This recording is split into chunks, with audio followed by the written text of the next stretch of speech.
Oui,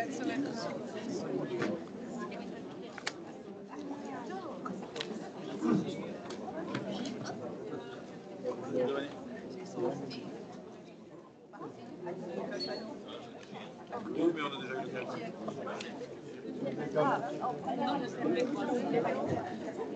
La mécreux. Non, là, c'est en sa faveur parce qu'elle gagne un an. Elle gagne un an. Pas mal à main, jamais vu parce que.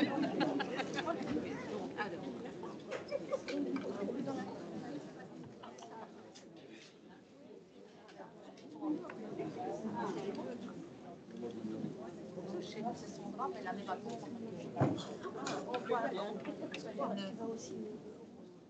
j'y suis allée aussi, moi j'ai vu tous les samedis. Bonjour, je vais commencer la soirée par vous présenter Françoise Gilbert, qui est la directrice de l'ECNAS, donc Sainte-Élisabeth, et l'école de soins infirmiers, avec qui nous collaborons, nous sommes fusionnés, je ne sais pas tout, quoi, l'histoire c'est tellement long, mais c'est pas grave. Et Cécile Dufy, qui est la directrice du domaine de la santé, ici à l'ENALUS. Voilà, je vous cède la parole. Mesdames, Messieurs, chers professionnels de la santé, professeurs, étudiants et alumni, en votre titre et qualité, je vous souhaite la bienvenue à cette première conférence organisée par les alumni des écoles Sainte-Élisabeth. L'association des aînés des écoles Sainte-Élisabeth a fait peau neuve depuis maintenant un peu plus d'un an. Elle était maintenue active grâce à la persévérance de sa présidente Marie-Thérèse Philippot et nous apportait entre autres, au travers de revues, des nouvelles de nos anciens étudiants et le partage de nombreux projets réalisés par ceux-ci. C'est l'envie de garder du lien avec les anciens étudiants, d'encourager le partage d'expériences entre ces derniers, l'école et les professionnels de terrain, et de promouvoir la formation continuée qui ont conduit nos deux écoles à poursuivre le développement de cette association. Nous l'avons nommée Alumni et relayée sur les plateformes des écoles pour être au plus proche des nouveaux diplômés et leur donner la possibilité de se former et de travailler en étroite collaboration entre professionnels de santé. Pour atteindre nos objectifs, l'organisation d'événements rassembleurs d'étudiants, d'alumni et de soignants est une évidence. Nous voici donc prêts à participer à notre première conférence. D'autres projets germent déjà dans nos têtes. Se former toute la vie pour s'adapter, pour se ressourcer, pour augmenter ses compétences est plus qu'important dans le domaine de la santé. En relayant les formations continuées sur nos plateformes, nous espérons convaincre nos anciens étudiants et donc les nouveaux soignants de l'importance de s'ouvrir aux nouvelles pratiques. Nous remercions en force Centre de formation continue dans le domaine de la santé et des sciences humaines pour son aide apportée à l'organisation de cet événement. Je terminerai par une citation d'Henry Ford. « Se réunir est un début. Rester ensemble est un progrès. Travailler ensemble est la réussite. »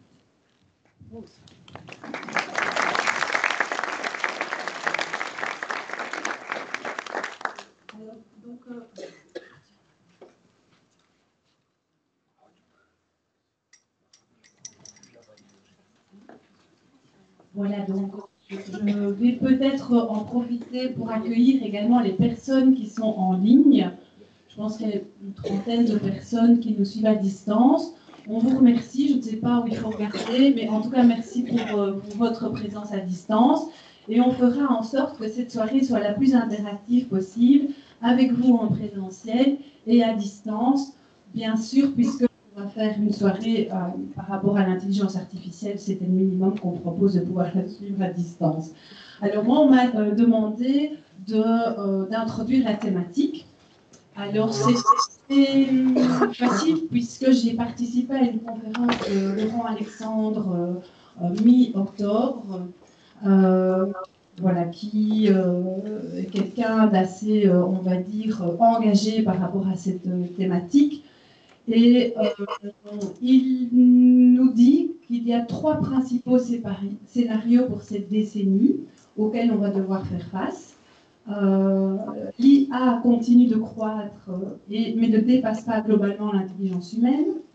Deuxième scénario, l'IA dépasse l'intelligence humaine dans toutes les dimensions d'ici 1000 à 2000 jours.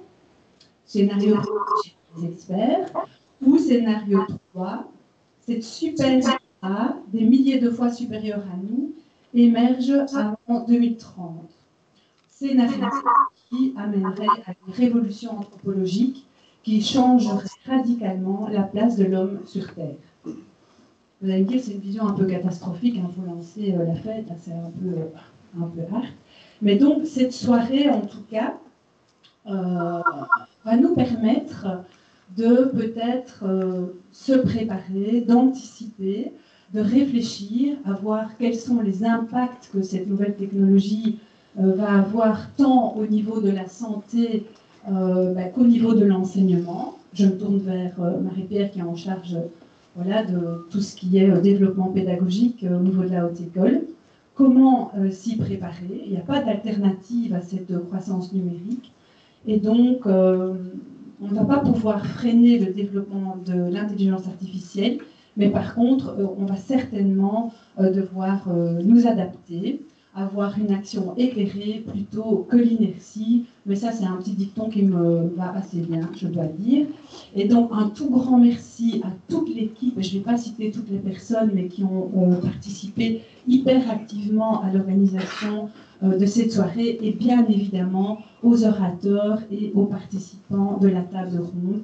Et je laisse Fabienne présenter notre orateur du jour. Merci.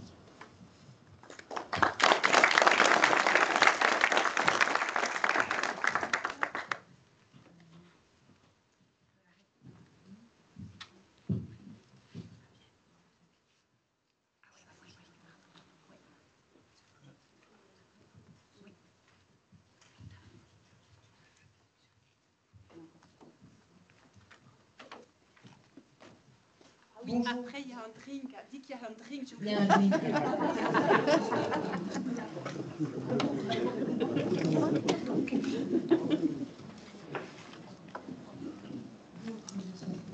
Mais non, mais c'est pas grave, j'en ai rien. Parce que tout le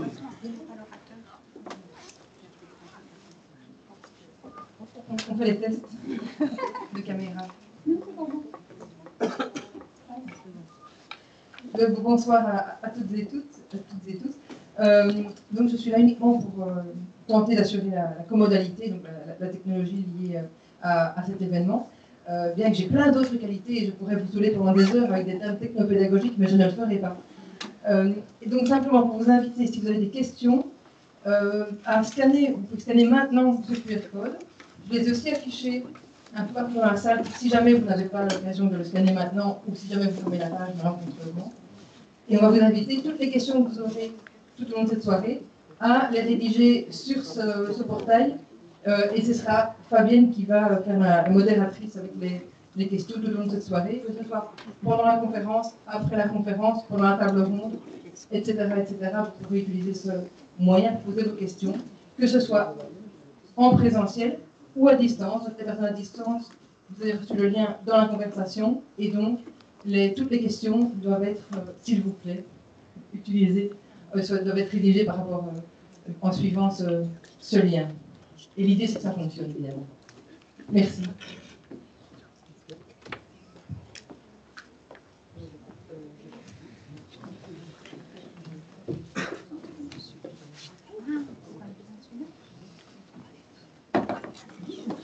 Je vais...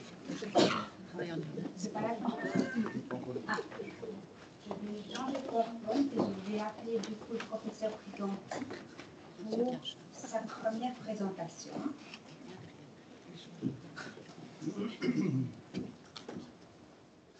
Voilà, j'allais vous présenter, mais en fait tout n'a plus là. C'est peut-être... Qu'est-ce que vous préférez? Là? C'est bon, c'est bon. Ça ou ça? Ça va aller. J'ai ça. Vous avez ça, c'est magnifique. Je Regardez, je vais même l'activer. Est-ce qu'on m'entend? Oui. Oula. Ah ouais.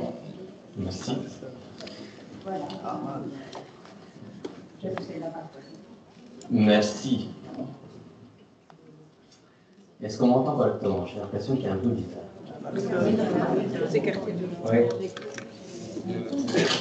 Déjà, le bâche est insupportable, mais alors avec le bruit en plus, on va pas s'en sortir. Il y a un micro.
Merci. Quelque chose de magnifique, l'humanité. J'ai commencé ma slide justement en disant à quel point on est spéciaux en tant qu'humains, avant de parler d'intelligence artificielle. Ce que vous voyez sur la slide, c'est une image des 3 niveaux d'intelligence selon l'escalier de l'intelligence de Judah Pearl. Et vous avez ici que les robots sont en fait au tout premier niveau d'intelligence, au même niveau que les animaux. Cette image est encore tout aussi vraie aujourd'hui en fait. Même les plus nouvelles intelligences artificielles comme ChatGPT et autres n'ont toujours pas dépassé le niveau animal, le stade animal d'intelligence, parce qu'elles ne sont capables qu'aujourd'hui que d'associer différents niveaux d'information, tel qu'un animal va à un certain moment chasser une proie, il va savoir qu'il va devoir se diriger dans une certaine direction. Donc on n'a toujours pas dépassé ce stade d'intelligence et moi ça me rassure, c'est la seule chose qui me rassure à ce stade-ci. Moi qui connais bien le domaine, je peux vous dire que ça me rassure. Deuxième niveau, mais nous avons acquis déjà dès les premiers stades de développement, c'est en fait le niveau interventionnel. Nous savons quel est notre impact dans le monde et nous l'apprenons comment? En faisant un caca à côté du pot. Maman et papa s'énervent quand on fait ça. Et donc on comprend tout de suite que si on fait des actions qui peuvent fâcher des gens, les gens sont fâchés. Mais dès l'âge adulte, on commence à développer un niveau suprême d'intelligence qui est le niveau d'intelligence contrefactuelle. C'est notre capacité à imaginer des mondes qui n'existent pas. Et ça, nous sommes encore loin au niveau d'intelligence artificielle. Et en tant que psychiatre, en tant que statisticien, mon intérêt dans la recherche, c'est d'étudier les modèles mathématiques qui sous-tendent l'intelligence contrefactuelle.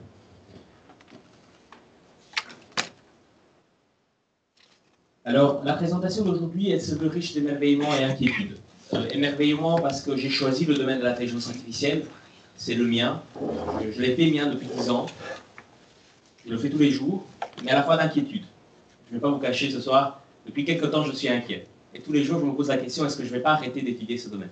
Est-ce que je ne vais pas me rediriger, étudier autre chose? Je suis psychiatre, je pourrais étudier encore plus les maladies mentales que je ne fais aujourd'hui, mais je suis aujourd'hui un petit peu inquiet. Et je vais partager un petit peu mon dualisme avec vous ce soir, pour introduire le sujet des liens en santé. Alors, pourquoi est-ce qu'on s'est dit qu'il fallait installer l'intelligence artificielle dans le domaine de la santé? Tout simplement parce que, en tant qu'humains, nous sommes soumis à la loi de la finitude. Nous avons qu'un certain moment à passer ici tous ensemble, et puis nous sommes partis. Et pour un médecin qui travaille 80-100 heures par semaine, la finitude, c'est un problème. Lui, il a besoin de voir des patients autant qu'il ne peut, et lire autant d'articles scientifiques qu'il ne peut, pour rester à jour, mais aussi pour développer ses compétences. Et quelque part, au plus il va avoir d'informations, au plus il va être capable de faire des bonnes décisions. Et l'IA n'a pas le même problème, justement. Et c'est là que l'IA est venue à être intéressante pour le domaine médical, c'est qu'on peut se dire, on peut l'utiliser pour circumventer le problème de la finitude chez l'humain. On peut aller très très vite, en quelques heures, on peut faire acquérir à la machine des expériences, des compétences qu'elle va pouvoir pratiquer tout le temps, parce qu'elle n'est pas soumise aux mêmes lois de la finitude que nous. Quelque part, 4 mots qui peuvent bien définir le problème de l'intelligence artificielle, c'est l'environnement, la décision, l'autonomie et le but. C'est-à-dire que l'IA est essentiellement développée à partir de données, c'est son environnement de base, tel que nous, les humains, nous entendons, nous réfléchissons et nous imitons, nous incorporons des images et des sons qui font que nous aboutissons à des conclusions par rapport au monde qui nous entoure. De même, l'intelligence artificielle collecte des données pour faire des décisions avec un certain niveau d'autonomie. Certains systèmes d'intelligence artificielle seront autonomes, d'autres systèmes d'intelligence artificielle seront soumis au pouvoir et à la décision du médecin, dans un but qui devrait, a priori, être dicté par l'humain. Je dis bien a priori, parce que ce n'est pas toujours le cas. Quelque chose qui m'intéresse dans l'intelligence artificielle, c'est cette nouvelle façon de faire la santé. Avant, on voyait le patient dans le cabinet de consultation, et puis on se disait qu'on collectait des données auprès du patient, et ce qu'on disait, c'est qu'on faisait une prescription, on a un rapport médical, le patient partait, puis il revenait dans un an. Et dans l'année qui s'est écoulée, on n'avait plus de nouvelles sur ce qui s'était passé entre-temps. Et aujourd'hui, ce n'est plus vrai. Avec l'intelligence artificielle, avec les données, avec la santé digitale, nous pouvons en fait aller collecter des données auprès du patient tout le temps. Venir, en fait, colmater ces endroits où nous n'avions précédemment pas d'informations. Et c'est, je trouve, génial. En plus, avec ces données, on va pouvoir venir modéliser l'individu dans comment lui, il vit sa maladie. Et quelque part, tirer des conclusions sur comment l'individu vit et comment l'individu souffre, pour avoir des prédictions précises sur quels seront ses prochains symptômes afin d'agir de façon prioritaire. Et quelque part, il y a quelques domaines en intelligence artificielle en médecine qui peuvent être regroupés en 2 gros macro-divisions. Le premier, c'est les intelligences artificielles qui vont entourer le contact entre le médecin et le patient. Et l'autre groupe, celles qui ne concernent pas le contact clinique, mais qui vont aider un hôpital à mieux se gérer. Et qui vont nous aider à découvrir de nouveaux médicaments. Celles qui m'aident tous les jours en tant que chercheur à faire mon travail. Et il y a 8 domaines que j'aimerais que vous retenir ce soir pour l'intelligence artificielle en santé. Mais le premier, c'est la surveillance, et il est quasi toujours associé à la prédiction d'événements indésirables chez le patient. On va pouvoir surveiller le patient à distance alors que nous ne sommes pas près de lui, mais aussi, du coup, puisque nous collectons des données tout le temps chez le patient, venir prédire quand il va faire quelque chose que nous n'allons pas aimer. Pour moi qui suis psychiatre, j'aime bien savoir quand mes patients font des décompensations maniaques ou psychotiques, ils risquent de se trouver aux urgences ou au cachot parce qu'ils ont fait des bêtises. Et ça m'intéresse en tant que clinicien parce que ça va clairement venir améliorer la qualité des soins. Le fait de surveiller en permanence et de pouvoir prédire en permanence ce qui va se passer. Quelques exemples autres que la psychiatrie que je peux vous faire, c'est clairement le diabète. Ou dans le diabète de type 1, les pancréas artificiels en boucle fermée sont aujourd'hui devenus la norme dans le traitement du diabète de type 1. Et les personnes qui héritent de ce trouble, en fait, elles peuvent conduire une vie quasi normale. Mais le véritable domaine qui a tout conquis en intelligence artificielle en médecine, c'est le diagnostic. Et donc les radiologues, les anatomopathologistes et les médecins laboratoires sont ceux qui gagnent le plus de profit de par l'intelligence artificielle en médecine, de profit d'un point de vue clinique, vous avez compris, pas financier. Parce que ces disciplines sont moins en contact avec le patient que les autres. Et donc, en se basant sur des données objectives, des images, voire des données de laboratoire, mais on peut venir aider le clinicien à émettre des diagnostics. Alors, il y a plein d'autres domaines que je pourrais vous citer. Certains ne sont pas encore très bons. La prévention, par exemple, c'est encore en essor en intelligence artificielle pour la prévention. Les humains augmentés avec des prothèses qui maintenant apprennent sur base de l'individu sur comment l'individu pourra évoluer. Et Bien évidemment, quelque chose qui nous tient fort à cœur, c'est que nous, les soignants, nous passons beaucoup trop de temps dans l'administratif. Je pense, en tant les médecins, que les paramédicaux, nous passons trop de temps dans l'administratif. 50 à 80% du temps clinique en ce qui concerne ma profession.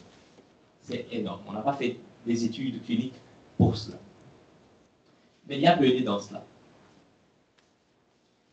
Ce que vous devez savoir, c'est que la Belgique est véritablement une mine d'or de l'IA en santé. Nous avons la possibilité d'être un peloton de tête. Il faut voir encore comment le nouveau gouvernement va gérer la question de l'intelligence artificielle en santé. Mais jusqu'à présent, nous étions bien placés. J'espère qu'on va garder notre position davantage. Pourquoi? Parce que nous avons des centres universitaires qui sont à la pointe dans les études cliniques. Rien qu'en Fédération Wallonie-Bruxelles, on estime que plus de 700 chercheurs font de la recherche en intelligence artificielle, et on estime que parmi ces 700 chercheurs, plus qu'un tiers fait de l'IA en santé. Tout le monde est intéressé par l'IA en santé, plein de parties prenantes, y compris dans le milieu pharmaceutique et des mutuelles et de coalitions nationales qui sont intéressées par ce domaine. Nous avons été les premiers au monde à tester toute la population des médecins belges concernant l'adoption de l'IA en santé. Et nous avons fait plusieurs études. Celle-ci que je vous montre, c'est une sorte de moyenne entre les spécialistes et les généralistes. Nous venons de finaliser une étude sur les urgences que le Dr Gilbert va présenter tout à l'heure. Et nous sommes en train de finaliser également un baromètre sur la pratique infirmière qui sera prêt bientôt et que le Dr Gilbert est aussi en train de diriger dans mon laboratoire. Et donc, en fait, ce que je trouve intéressant dans cela, c'est qu'on voit que les cliniciens, en fait, ils veulent tout simplement augmenter la qualité des soins. Augmenter la rapidité et la fiabilité de la prise de décision, libérer plus de temps pour les tâches de valeur ajoutée et réduire les risques d'erreur. On voit aussi que les médecins, ils ont envie de réduire les goulots d'étranglement qui sont actuellement présents quand on échange avec un autre spécialiste, par exemple. Ils veulent avoir un appui à l'interprétation des résultats, de rapports médicaux, d'images. Et aussi suivre à distance les patients et les monitorer et identifier le traitement qui leur est le plus approprié. L'IA en médecine, elle est donc là. Vous aurez compris, il y a plein d'applications. Je pourrais rester ici toute une année, en fait, parce que nous avons un programme qui dure 1 an et qui explique toutes les applications de l'IA en médecine. Mais je n'ai que quelques minutes pour vous expliquer que l'IA est là. Et donc, il faut qu'on agisse tous ensemble pour une société qui puisse être souhaitable. Et donc, je vais vous parler de quelques défis que je perçois à l'heure actuelle. Et le premier, c'est la validation et l'adoption.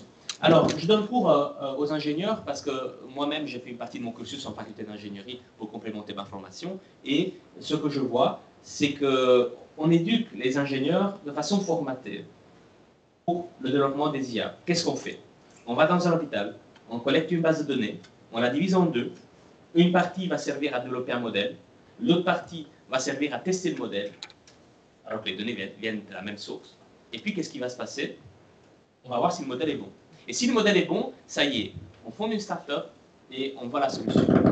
Le problème, c'est que dans le domaine de la santé, nous ne nous limitons jamais à ça. Nous ne nous limitons jamais à un seul échantillon. Dans le domaine de la santé, nous avons l'habitude de répliquer nos études.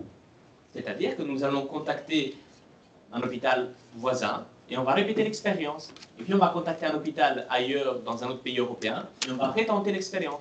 Et seulement quand on a suffisamment de données partout dans le monde, nous allons modifier une pratique médicale. Dans l'IA, ce n'est pas la même chose. Ça va un petit peu trop vite d'un point de vue clinique, parce que des intelligences artificielles qui n'ont qu'un seul échantillon de base vont être vendues à des hôpitaux qui sont parfois à des centaines, voire des milliers de kilomètres de distance, dans des contextes qui sont tout à fait différents.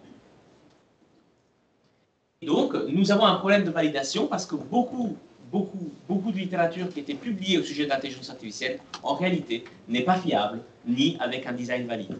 Mais cependant, énormément de solutions sont aujourd'hui déployées dans des hôpitaux, y compris en Fédération Wallonie-Bruxelles, alors qu'elles ne sont pas validées, nous ne savons pas quelle est leur efficacité réelle. Mais ce n'est pas que la robustesse technique le problème ici. Je vais vous parler aussi d'autre chose. Et je vais vous parler de Cassandre.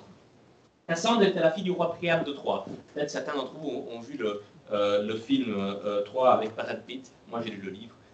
J'ai vu aussi le film, mais j'ai lu aussi le livre. Bref, Cassandre était la fille du roi Priam de Troie. Et elle était maudite par Apollon parce qu'elle était capable de tout prédire sans que personne allait la croire. Alors pourquoi est-ce que je vous parle de Cassandre?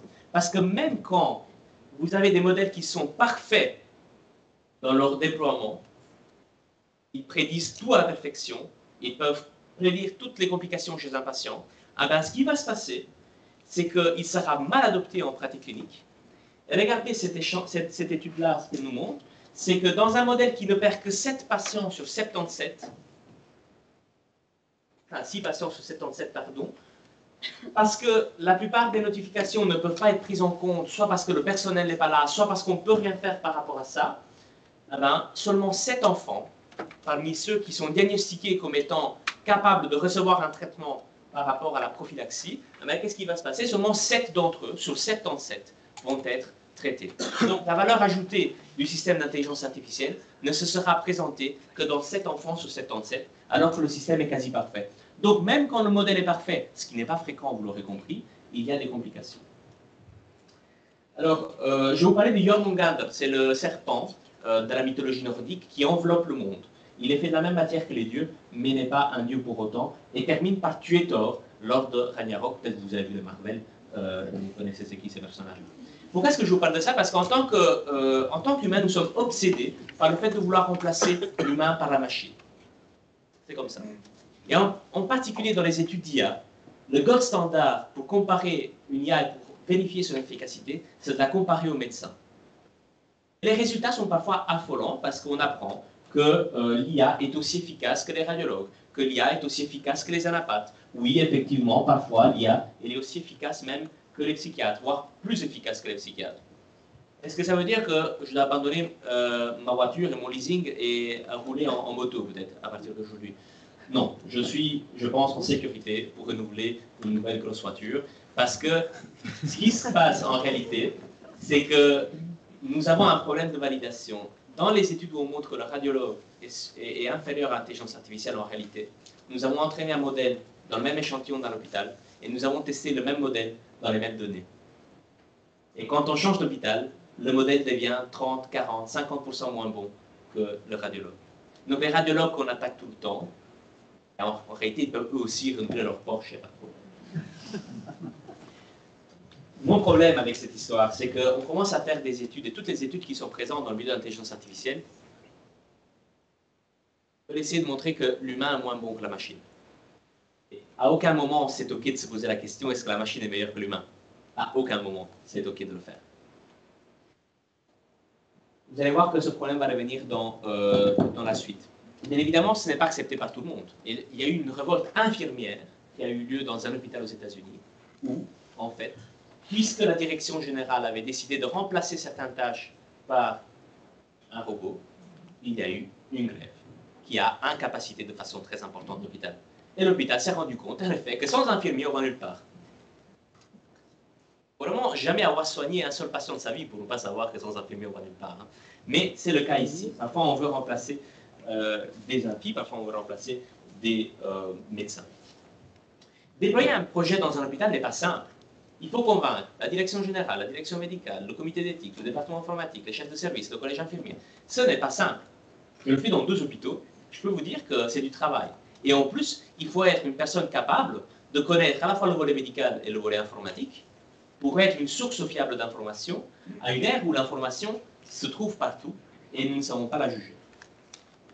Je vais vous parler du financement, parce que vous allez comprendre pourquoi je vous parle de tous ces défis, mais financer l'IA n'est pas simple. Et en plus, financer des applications qui sont bonnes pour le patient, qui vont éviter des hospitalisations, vont parfois causer des pertes financières pour l'hôpital. Et aujourd'hui, en Belgique, nous ne sommes pas prêts à adopter ces solutions parce qu'il n'y a aucune façon de compenser la perte financière qui sera engendrée par nos structures hospitalières lorsque les patients auront moins besoin d'aller chez le médecin. Et nous avons un problème supplémentaire, c'est que les parties prenantes qui veulent déployer des projets d'intelligence artificielle ne parlent pas la même langue entre eux. C'est que l'académicien ne va pas parler la même langue que l'hospitalier, qui ne va pas parler la même langue que l'industrie pharmaceutique, qui investit beaucoup d'argent dans l'IA en ce moment, qui ne va pas parler la même langue que les mutuelles, ou que le gouvernement, et que le citoyen. Et donc, en fait, le problème de ce problème que j'appelle le problème de la tour de Babel, c'est que, sans se comprendre, on est en train de développer une pilotite. On développe des projets pilotes à foison, sans qu'aucun projet pilote innovant puisse être perpétué dans la longueur, et donc bénéficier sur le long terme des patients. Pour cela, il faut aligner nos priorités. Et dans les paramètres que nous sommes en train de faire, nous montrons effectivement de façon chiffrée à quel point ces visions sont différentes. Les patients sont en attente de valeur ajoutée. Et nous nous dirigeons dans une époque, et surtout en 2025, on va voir la naissance des premières esquisses d'un espace européen des données de santé. Ça veut dire que les données des patients vont pouvoir circuler de façon libre en Europe pour l'innovation et la recherche. Ça veut dire qu'à un certain moment, si nous ne sensibilisons pas suffisamment la population sur le fait que les données sont en train de partir à gauche, à droite, y compris chez des personnes qui seront de l'industrie technologique, y compris chez l'industrie pharmaceutique, et ce, de façon libre, nous allons avoir une deuxième crise comme nous avons eu avec les vaccins. Une population qui est mal informée et qui va se dire, et moi, qu'est-ce que j'y gagne là-dedans, que mes données de santé sont en train de partir partout là, pour développer des systèmes d'IA. Au moins, j'aimerais avoir un système d'IA qui puisse m'aider à me soigner, à mieux me porter. Donc le financement des technologies d'intelligence artificielle est la moindre des choses pour une population qui partage ses données de santé. Les hôpitaux souffrent d'une maladie psychiatrique qu'on appelle la catatonie. Parce qu'ils sont réellement paralysés parfois dans l'innovation. Ce n'est pas leur faute. Il y a un sous-financement chronique des hôpitaux avec une perte de financement, une perte de compétitivité de soignants et de profils informatiques. Ne pas sous-estimer l'impact de la perte des profils informatiques dans les hôpitaux. Ça a un gros impact sur la qualité de soins. Alors, je voudrais vous parler de l'impact sociétal de l'IA. Je vous ai dit que les médecins souhaitent épargner du temps pour les tâches de valeur ajoutée. Mais du temps pour faire quoi? Quand on a déployé le micro-ondes aux États-Unis dans les années 50, on pensait qu'on allait libérer du temps pour la femme qui était au foyer. En moyenne, 1 an après le déploiement du micro-ondes, c'était 8 heures en plus par foyer qui était passé dans le travail à la maison. Pourquoi? Parce que les standards sociétaux étaient changés. Alors moi, je vois bien une direction d'hôpital qui est en difficulté financière dire vous allez libérer 30% de temps avec l'intelligence artificielle. Vous allez consulter 30% en plus. Et donc, prévoir à l'avance ce que nous allons faire avec le temps qui sera gagné est essentiel quand on déploie l'intelligence artificielle. Alors, je suis un petit peu inquiet ces derniers jours parce qu'il y a un autre adolescent qui s'est tué au contact avec une intelligence artificielle il y a quelques jours. Ce n'est pas la première fois que nous entendons ça. En fait, il existe des applications d'intelligence artificielle qui sont relationnelles, avec lesquelles on peut établir une relation sentimentale. Et nous n'avons aucune prise sur comment nos citoyens utilisent ces applications. Hier, je donnais un glaive sur une conférence similaire à ce que je suis en train de vous donner à des psychiatres. Et un confrère m'a dit, tu sais, Giovanni, il y a un patient cette semaine qui a arrêté de prendre son traitement pour un trouble bipolaire parce que ChatGPT lui a dit qu'il pouvait le faire. Donc, nous ne mesurons pas du tout l'impact de l'usage non informé de nos citoyens sur ces outils d'intelligence artificielle. Et quand je vous dis que je doute de mon propre domaine, vous comprenez pourquoi je commence à me poser des questions. Quelques mois après que notre concitoyen belge s'était tué, il y a quelqu'un sur un réseau social qui a fait un tutoriel sur comment transformer ChatGPT en psychiatre. 5 millions de vues. Et quelque chose qui parfois m'irrite, c'est de voir que nos propres collègues scientifiques qui ont 20 ans d'études derrière eux, de la profession d'académique temps plein, parfois dans les universités, publient dans des journaux très respectueux que l'intelligence artificielle est plus empathique que l'humain.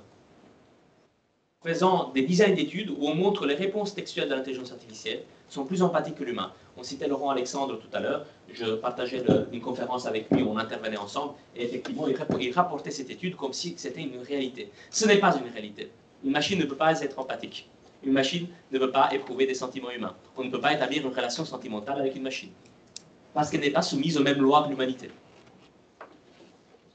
Et donc nous avons un problème épistémologique de la recherche qui se fait en intelligence artificielle pour l'instant, que j'aimerais qu'il soit très évident pour vous. Alors, quelques tendances pour les 5 prochaines années avant de clôturer ma présentation. La première, c'est que l'IA sera déployée dans tous ses états. Ce n'est pas l'IA générative qui est la nouvelle révolution. L'IA générative sera probablement le front-end, l'interface avec laquelle les médecins et les soignants vont s'interfacer avec des modèles d'intelligence artificielle qui vont faire autre chose. Par exemple, prédire des complications chez le patient ou diagnostiquer des maladies. Mais puisque ces logiciels sont souvent très difficiles d'utilisation, c'est probablement via une interface d'IA générative que ces modèles seront intégrés. Et les données qui seront utilisées, c'est toutes les données en fait. L'image, ça sera le rapport médical, etc. Et on pourra faire des merveilles, on pourra réellement améliorer la qualité des soins si on fait ça correctement. C'est pour ça que je suis si passionné par ce domaine. C'est parce qu'on voit une amélioration de la qualité des soins si on déploie tout cela correctement. Deuxièmement, on a de plus en plus d'outils gratuits pour le citoyen où on peut venir poser des questions de santé. Le problème est que ces outils étant développés de façon probabiliste, bien qu'à la base ils soient sécures, nous ne savons pas comment ils seront utilisés par les citoyens. Donc même si les outils sont safe de base, quel sera l'usage?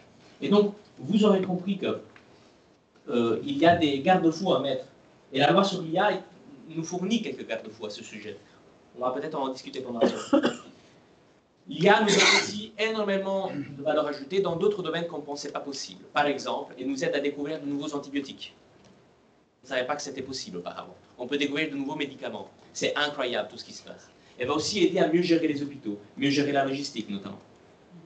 Alors si je pouvais dire un message à retenir ce soir de ma présentation, c'est que le rôle du citoyen, et en particulier le citoyen qui est un professionnel de soins, c'est de défendre la santé face à l'inconnu. L'IA est en train de bousculer notre société d'une façon jamais vue auparavant. Enfin, ce n'est pas la technologie elle-même, c'est les humains qui utilisent la machine qui font bousculer notre société. Et donc, s'il y a un rôle que nous, soignants, nous devons endosser pendant cette période, et nous, citoyens éclairés, que nous devons endosser pendant cette période, c'est de tailler notre pierre et de comprendre comment nous pouvons mieux défendre notre santé face à l'inconnu. Je pense, utilité. Le rôle des médecins va changer. Le rôle des soignants va changer. Il va changer parce que on va devoir prendre en charge tout ce qui est plus grave. Pas tous, parce que tout ce qui va être moins grave, d'autres professionnels pourront le faire. Je pense que de façon naturelle, et même si ce n'est pas basé sur la science, ça va se faire. Plusieurs gouvernements, ça commence déjà en France, on le voit clairement, on va déléguer une partie de tâches à d'autres types de professionnels. Je n'ai pas d'avis sur la question, c'est hors de mes compétences, mais ça se passe. Et ça généralise en tout cas, tout ce que je peux dire, c'est qu'il y aura beaucoup plus de sécurité dans le fait de poser des diagnostics avant de référer chez une consoeur ou un confrère spécialiste. Un mot sur la régulation. Nous avons une loi sur l'IA, sur l'intelligence artificielle qui est en application, qui va rentrer en vigueur en 2025. Nous sommes en train d'étudier la question avec mon équipe. Le docteur Gilbert est instrumental dans cette étude. Nous sommes en train d'étudier comment l'IA est en train d'impacter, avec la loi sur l'IA, les hôpitaux. Il y aura toute une série d'obligations que les hôpitaux ignorent à ce jour. Il va falloir se mettre en conformité d'ici février. On a très très peu de temps parce que les compétences ne sont pas disponibles dans les hôpitaux, ou pas dans tous les hôpitaux. Quelques conclusions. Vous avez compris que ce domaine me passionne au plus haut point, mais c'est un amour délicat que je lui porte, parce que c'est un domaine dont je perçois le danger. Nous pouvons faire tellement pour les patients, mais il faut la bonne humanité pour cadrer, pour utiliser ces outils. Et parfois je me pose la question, est-ce que nous l'avons, cette bonne humanité? Mes trois conclusions, c'est les suivantes. C'est que la première, nous avons le potentiel de changer la médecine en mieux. Il y a des choses qu'on n'a jamais été capable de faire. Mais nous devons correctement mesurer l'impact sociétal de ce que nous faisons. Auparavant. Au préalable, avant de mettre en place une technologie, il faudra mesurer l'impact sociétal de ce que nous faisons. Deuxièmement, c'est que nous devons changer la façon dont nous développons et dont nous validons l'IA. Nous avons compris que nous sommes insuffisants. J'ai donné la même conférence que je vous donne mardi matin, et il y avait quelqu'un de la région wallonne qui n'était pas content de ce que je dise ça, parce que j'ai dit que nous ne sommes pas bons dans ça. Mais voilà, c'est vrai, nous ne sommes pas bons dans ça. Et nous devons nous améliorer pour avoir des systèmes qui soient sécures avant qu'ils soient en contact avec nos patients. Et troisième conclusion, dernière conclusion, c'est que nous avons le potentiel d'être les meilleurs. Non pas les meilleurs d'un point de vue technique, les meilleurs d'un point de vue adoption de l'intelligence artificielle. Peut-être, nous sommes un peu plus lents que les autres, mais nous allons le faire de la bonne façon. Et je compte sur vous pour faire cela, et je vous remercie pour votre attention.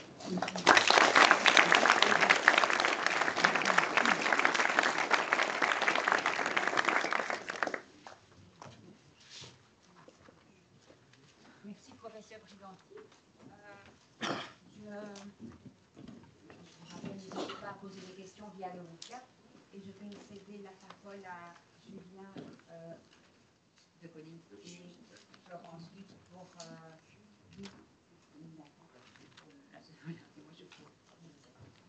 Bonsoir tout le monde. Voilà, on va démarrer donc la première ronde en accueillant donc, en premier lieu Dr Alison Gilbert. Oui, merci. Donc Dr Alison Gilbert, qui est donc chercheuse postdoctorale en intelligence artificielle et santé digitale. Elle vient de l'Université de Mons, médecin spécialiste en médecine d'urgence et coordinatrice de planification d'urgence hospitalière. Et du CHU Lyon. Voilà. Bonjour.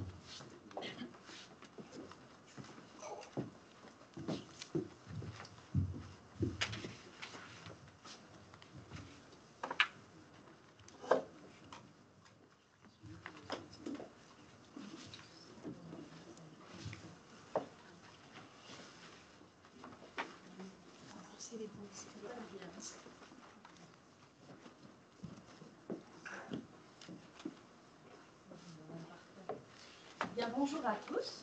Donc, je suis Dr Alison Gilbert. Je suis chercheuse à l'Université de Mons dans le domaine de l'intelligence artificielle dans les soins de santé, avec un focus particulier sur l'intelligence artificielle en médecine d'urgence. Et aujourd'hui, en fait, on m'a demandé finalement un grand défi, c'est de pouvoir vous parler d'intelligence artificielle en médecine d'urgence en 1 dia et 5 minutes.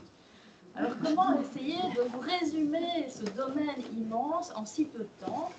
Eh bien, tout simplement en essayant de confronter la théorie et la voix des soignants qu'on a interrogés récemment par le premier baromètre belge de l'adoption de l'intelligence artificielle en médecine d'urgence. Parce qu'en théorie, on sait que l'intelligence artificielle, ça a de nombreuses perspectives en médecine d'urgence, notamment de pouvoir améliorer les diagnostics. On voit des applications qui peuvent permettre d'identifier de manière plus précoce l'infarctus du myocarde, d'amener le patient de manière plus rapide vers des soins appropriés. On sait qu'en théorie, l'intelligence artificielle, ça peut aussi essayer d'améliorer la détection de pathologies plus sévères, de patients qui peuvent se dégrader et ainsi éviter des complications et améliorer la sécurité de toute une série de patients. On sait aussi que dans les services d'urgence, c'est toujours faire plus en moins de temps et avec moins de personnel. Et pour ça, l'intelligence artificielle pourrait nous soulager par rapport aux tâches administratives. Alors tout ça, c'est en théorie, mais finalement en pratique, qu'est-ce que veulent les soignants sur le terrain?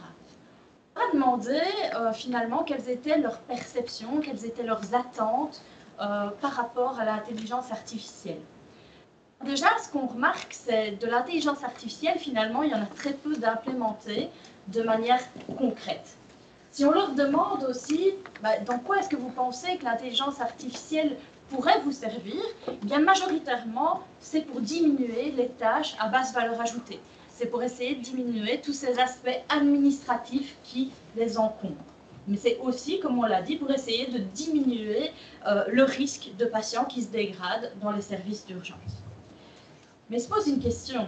C'est bien beau, on voit apparaître plein d'applications d'intelligence artificielle, vous avez plein de startups qui viennent vous présenter leurs produits, mais est-ce que les soignants sur le terrain, ils ont confiance en ces applications?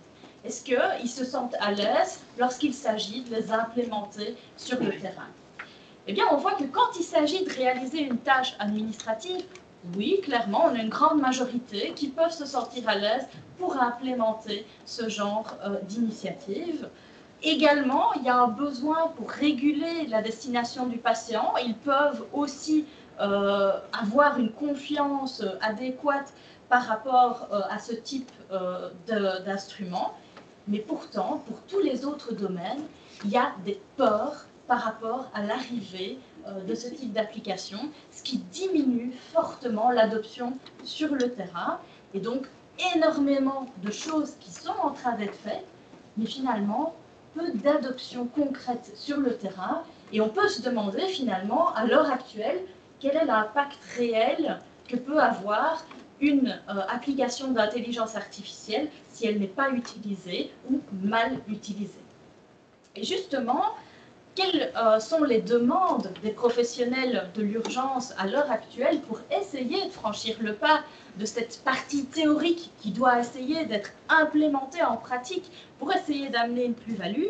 eh bien, c'est avant tout la formation à l'utilisation de l'IA, puisque dans l'enquête qu'on a menée, une grande partie des soignants demandent à être formés, mais avouent eux-mêmes qu'ils n'ont pas un niveau suffisant que pour pouvoir aller utiliser l'IA de manière adéquate. Et alors je rejoins également les propos du professeur Briganti avec, au sein de nos différents baromètres, cette nécessité qui est démontrée par les soignants d'avoir des applications qui sont validées. C'est une grande crainte pour les soignants aujourd'hui. Et donc il ressort finalement de cette étude actuelle que, eh bien, on a vraiment ce besoin de pouvoir passer vers une IA qui sera pratique. Une IA qui va répondre aux besoins des soignants et pas simplement être le nouveau gadget technologique qui arrive dans un département d'urgence. Et donc l'IA demain doit se calquer sur le besoin du soignant, sur ce dont il peut avoir confiance pour finalement augmenter ses capacités et lui permettre de prodiguer de meilleurs soins dans des meilleures conditions et tout ça évidemment dans le but d'améliorer la qualité de vie des soignants, mais aussi les soins qu'on peut prodiguer pour les patients. Voilà, je pense que j'ai respecté le cours. Merci beaucoup.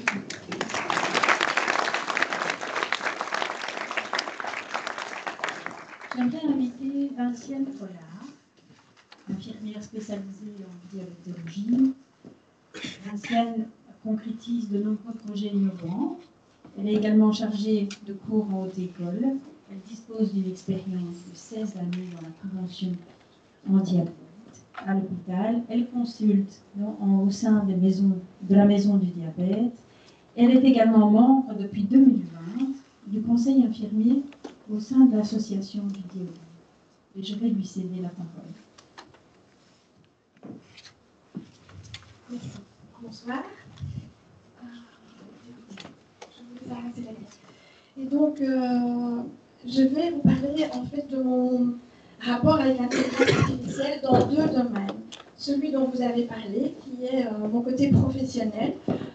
Mais je ne vais pas trop le développer parce que mon responsable et collègue après va en parler, puisqu'on utilise maintenant l'intelligence artificielle pour dépister la rétinopathie diabétique dans mon travail.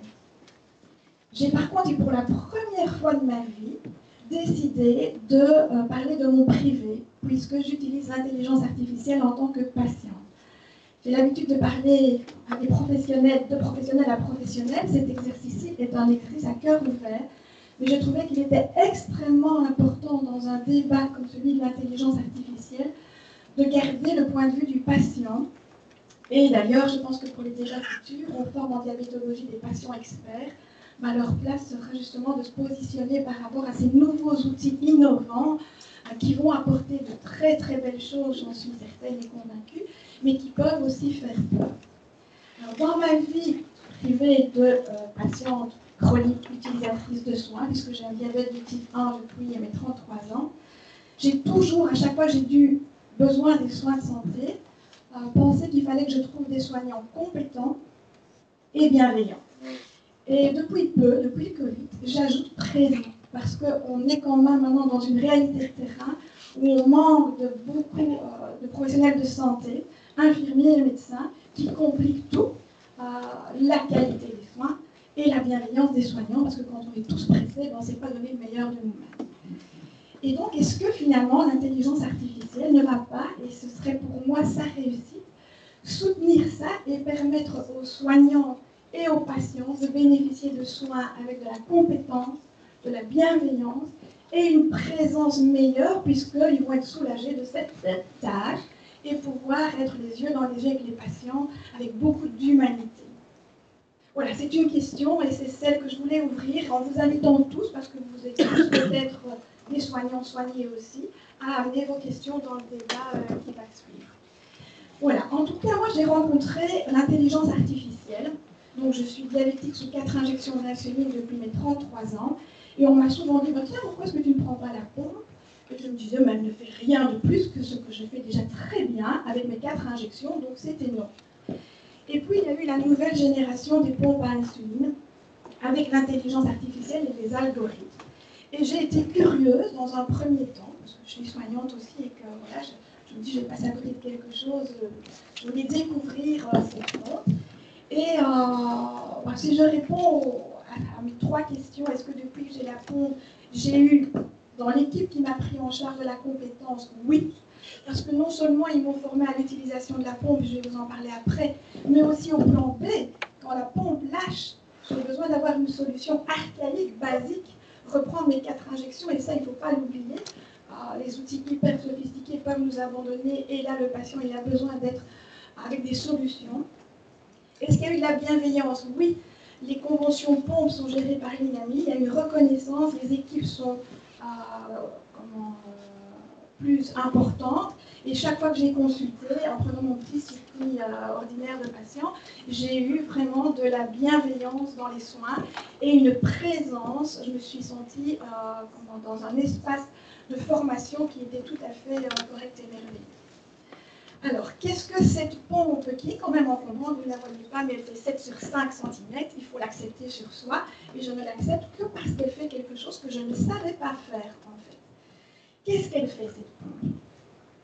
Bon, elle a besoin de moi, ça c'est pas mal de dire quand même, la pompe a besoin de moi pour la commander, parce que c'est quand même moi qui décide de manger, et je dois quand même dire à ma pompe combien de grammes de glucides je vais ingurgiter. Mais on lui a donné des données de base, à savoir un débit basal, 15 unités par 24 heures qui sont réparties. Pour, si jamais l'intelligence artificielle de ma pompe lâche, il y a quand même ce débit basal de fond qui existe. Ensuite, le diabétologue a décidé que je devais rentrer dans les clous de 100 mg de glycémie. Il aurait pu mettre 150, il a mis 100. La sensibilité à l'insuline, on est tous différents, ça a été calculé par l'équipe, 1 unité pour 40 grammes. Le ratio des glucides, chez moi, 1 unité pour 8 grammes de glucides et la durée de l'insuline. Quand tout ça est intégré dans la pompe, toutes les 24 heures, sur base des glycémies qu'elle collecte, fait une petite analyse et elle adapte le débit de base qui correspond en fait à la barre orange que vous voyez au-dessus. Quand vous voyez une petite capsule d'insuline en bleu, c'est quand la personne diabétique mange, elle décide de manger 20 grammes de glucides, elle donne les données à la pompe qui va injecter l'insuline. Ce qu'elle fait et que je ne sais pas faire, c'est que si je me trompe tant vers le haut que vers le bas, elle va arrêter son débit de base et vous voyez qu'il y a un espacement là, de façon à ce qu'il n'y ait pas d'hypoglycémie, sans me demander mon avis. Et elle le fait très très bien. Si je me suis trompée dans l'autre sens et que la glycémie monte 3, elle décide, sans me demander mon avis, de réinjecter de l'insuline et elle le fait très bien. Quand je me lève le matin alors que j'ai dormi, la glycémie est plus ou moins aux alentours de 100. Et ça, jusqu'à présent, je n'arrivais pas à le faire. Et donc cet exemple, pour moi, est un bel exemple de ce que l'intelligence artificielle peut apporter dans la qualité des soins, parce que j'ai rencontré une équipe qui était compétente, bienveillante et qui s'est mise dans une posture pour bien m'accompagner avec le développement du plan B, ne l'oublions pas. Voilà, c'est ce que je voulais vous partager. Si vous avez d'autres expériences aussi ou d'autres questions en tant que patient, je trouve important qu'ils alimentent les débats, parce que nous sommes tous là pour travailler à la qualité des soins. Compétence, bienveillance et présence.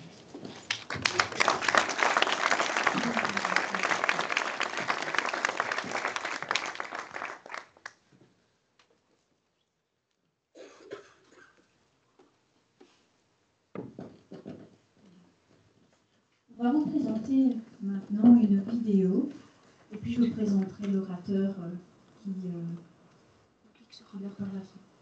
Voilà. C'est parti. En province de Luxembourg, on propose 2 fois par an aux diabétiques de détecter la rétinopathie ou la maculopathie via l'intelligence artificielle. Un concept novateur qui permet de réaliser un examen de façon simple et efficace. C'est un examen qui permet de prendre des photos de l'intérieur de l'œil pour bien visualiser les vaisseaux sanguins. La rétinopathie diabétique, c'est une complication du diabète qui survient après plusieurs années d'un mauvais équilibre et qui va abîmer ces petits vaisseaux sanguins-là. Il n'y a pas de grands symptômes au tout début et il faut le rechercher pour pouvoir le traiter le plus rapidement possible. Ce dispositif préventif lié à l'intelligence artificielle comporte plusieurs avantages. Il permet surtout de pallier le manque d'ophtalmologues en Wallonie et de désengorger les cabinets médicaux. Première photo, on va vérifier si elle est de bonne qualité. C'est déjà plus rapide ici parce que à Liège, on met un produit dans l'œil, il faut attendre un certain temps. Et moins contraignant du coup. Moins contraignant, et puis il n'y a déjà pas le déplacement pour aller trouver un ophtalmologue libre. Oui, parce que c'est pas facile. Les rendez-vous ne sont pas évidents, non. Une technique rapide et précise donc, mais attention, il est ici question de dépister, pas de diagnostiquer. Le diagnostic, lui, devant toujours être posé par le médecin spécialiste. Le diagnostic sera toujours posé par un ophtalmologue. Et parce qu'on ne recherche pas d'autres complications au niveau des yeux et on n'ajuste pas les lunettes, on recommande à tous nos patients, si l'examen est normal, 1 an sur 2, de voir un ophtalmologue pour une visite complète. Et à l'ophtalmologue à décider si le patient retourne au dépistage l'année suivante et s'il veut le revoir dans 1, 2 ou 3 ans en fonction de qui il est, de son histoire et de l'équilibre de son diabète. À ce jour, en province de Luxembourg, plus de 75 cas de rétinopathie ou maculopathie ont déjà été identifiés grâce à l'intelligence artificielle. Un résultat significatif dans la lutte des complications liées au diabète qui peuvent mener à la cécité.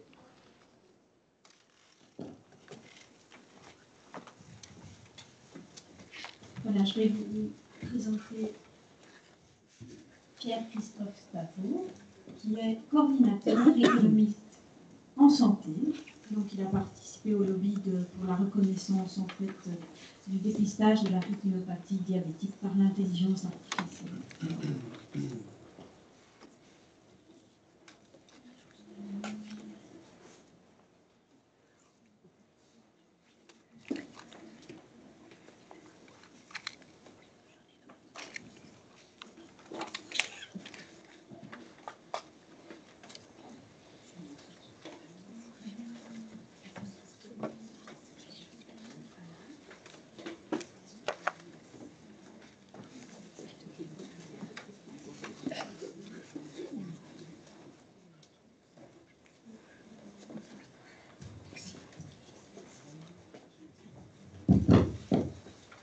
J'espère que l'ouïe a été bonne.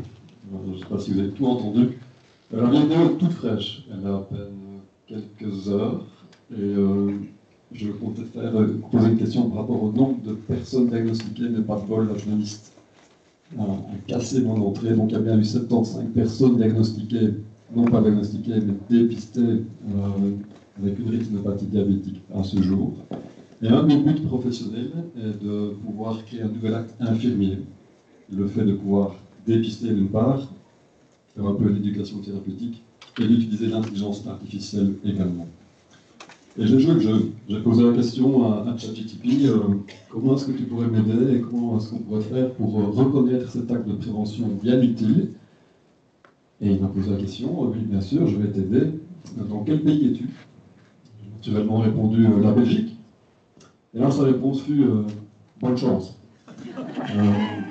Non, je rigole, je l'ai pas fait comme ça, mais je reste confiant sur le fait que ça va être un jour ou l'autre reconnu et officialisé, parce qu'à ce jour, nous sommes dans l'inconnu total. On le fait parce que c'est nécessaire, et parce qu'il y a un mot magique. La vidéo en a parlé aussi ici. On ne parle pas de dépister ou de faire un diagnostic, on parle de dépister le risque. Et c'est en termes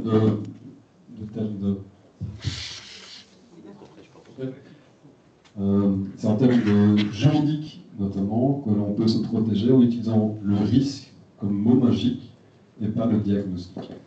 Donc c'est ce qui nous permet d'être construit dans le peloton de tête, même s'il n'y a pas de cadre. En parlant de cadre, on est plutôt optimiste dans le sens où si on prend les différents objectifs du triple aim, je ne sais pas si ça vous dit quelque chose, le concept, la boussole qu'on doit suivre dans le système de soins pour l'améliorer, on parle de 3 objectifs. Et c'est un peu comme les lames de rasoir. Au fil du temps, il y a plusieurs objectifs qui s'ajoutent. Et on a 5 à ce jour. On parle d'améliorer l'expérience du patient. Dans notre cas, on pense qu'on y répond à cette expérience-là qui est améliorée, dans le sens où le patient, maintenant, après un quart d'heure, 20 minutes, il repart tout de suite avec son résultat. Il n'y a pas d'attente. Avant, on devait repasser par un ophtalmologue, attendre quelques jours, et recevoir le résultat de l'ophtalmologue. Ici, après un quart d'heure, 20 minutes, la personne repart avec le dépistage, le risque et son résultat. On améliore la santé de la population en faisant en sorte que le dépistage soit accessible, principalement, et on réduit les coûts des soins par habitant, ça c'est sûr aussi, quand on parle de...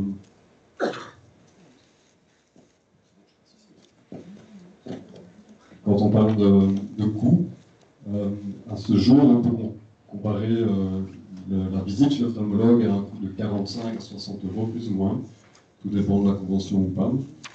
Ici, on est entre 5 et 15 euros pour un dépistage chez nous. Donc il y a un check aussi au niveau de la réduction des coûts des soins par habitant.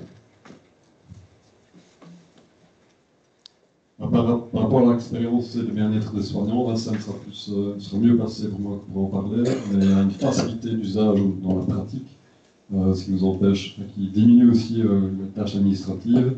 Il y a un PDF qui est fait automatiquement, qui n'a plus qu'à, entre guillemets, être mis sur le réseau santé wallon. Donc il y a une diminution des charges administratives et le fait aussi de ne pas devoir aller chez l'ophtalmologue par la suite pour pouvoir avoir le résultat directement. Les promotions d'équité, c'est en lien avec l'accessibilité et un prix qui est adapté en fonction si c'est BIM par exemple ou si ce n'est pas BIM. On s'assure tout de même qu'il y ait une équité, qu'il y ait une accessibilité surtout. Voilà.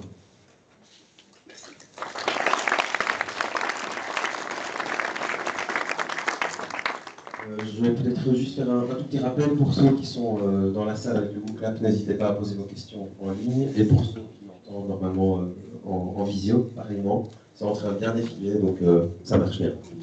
Et maintenant, nous allons accueillir M. Adrien Dufour, directeur général de la clinique Saint-Luc de Vouges. Je vais reprendre, parce qu'il y avait une inversion.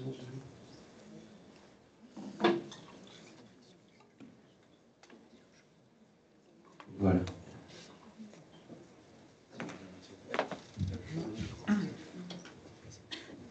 Bonsoir. Oui.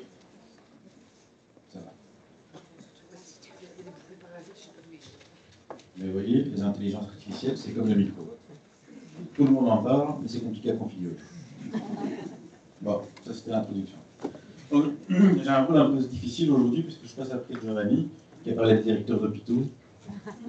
Bon, je vais essayer de le convaincre que je suis un peu moins difficile et dur avec le médecin que ce qu'il me dit. Et donc, une slide, 5 minutes, pas facile de vous parler d'un sujet qui contribue à pas mal de challenges, pas mal de défis aujourd'hui. Mais la première question que j'ai envie d'adresser quand on parle des intelligences artificielles, puisque le rôle d'accroche, c'est voilà, aujourd'hui, les intelligences artificielles transforment les soins de santé. C'est une réalité, mais elles ne transforment pas que les soins de santé, comme l'a dit Giovanni. Elles transforment notre perception que l'on peut avoir du monde et de la technologie.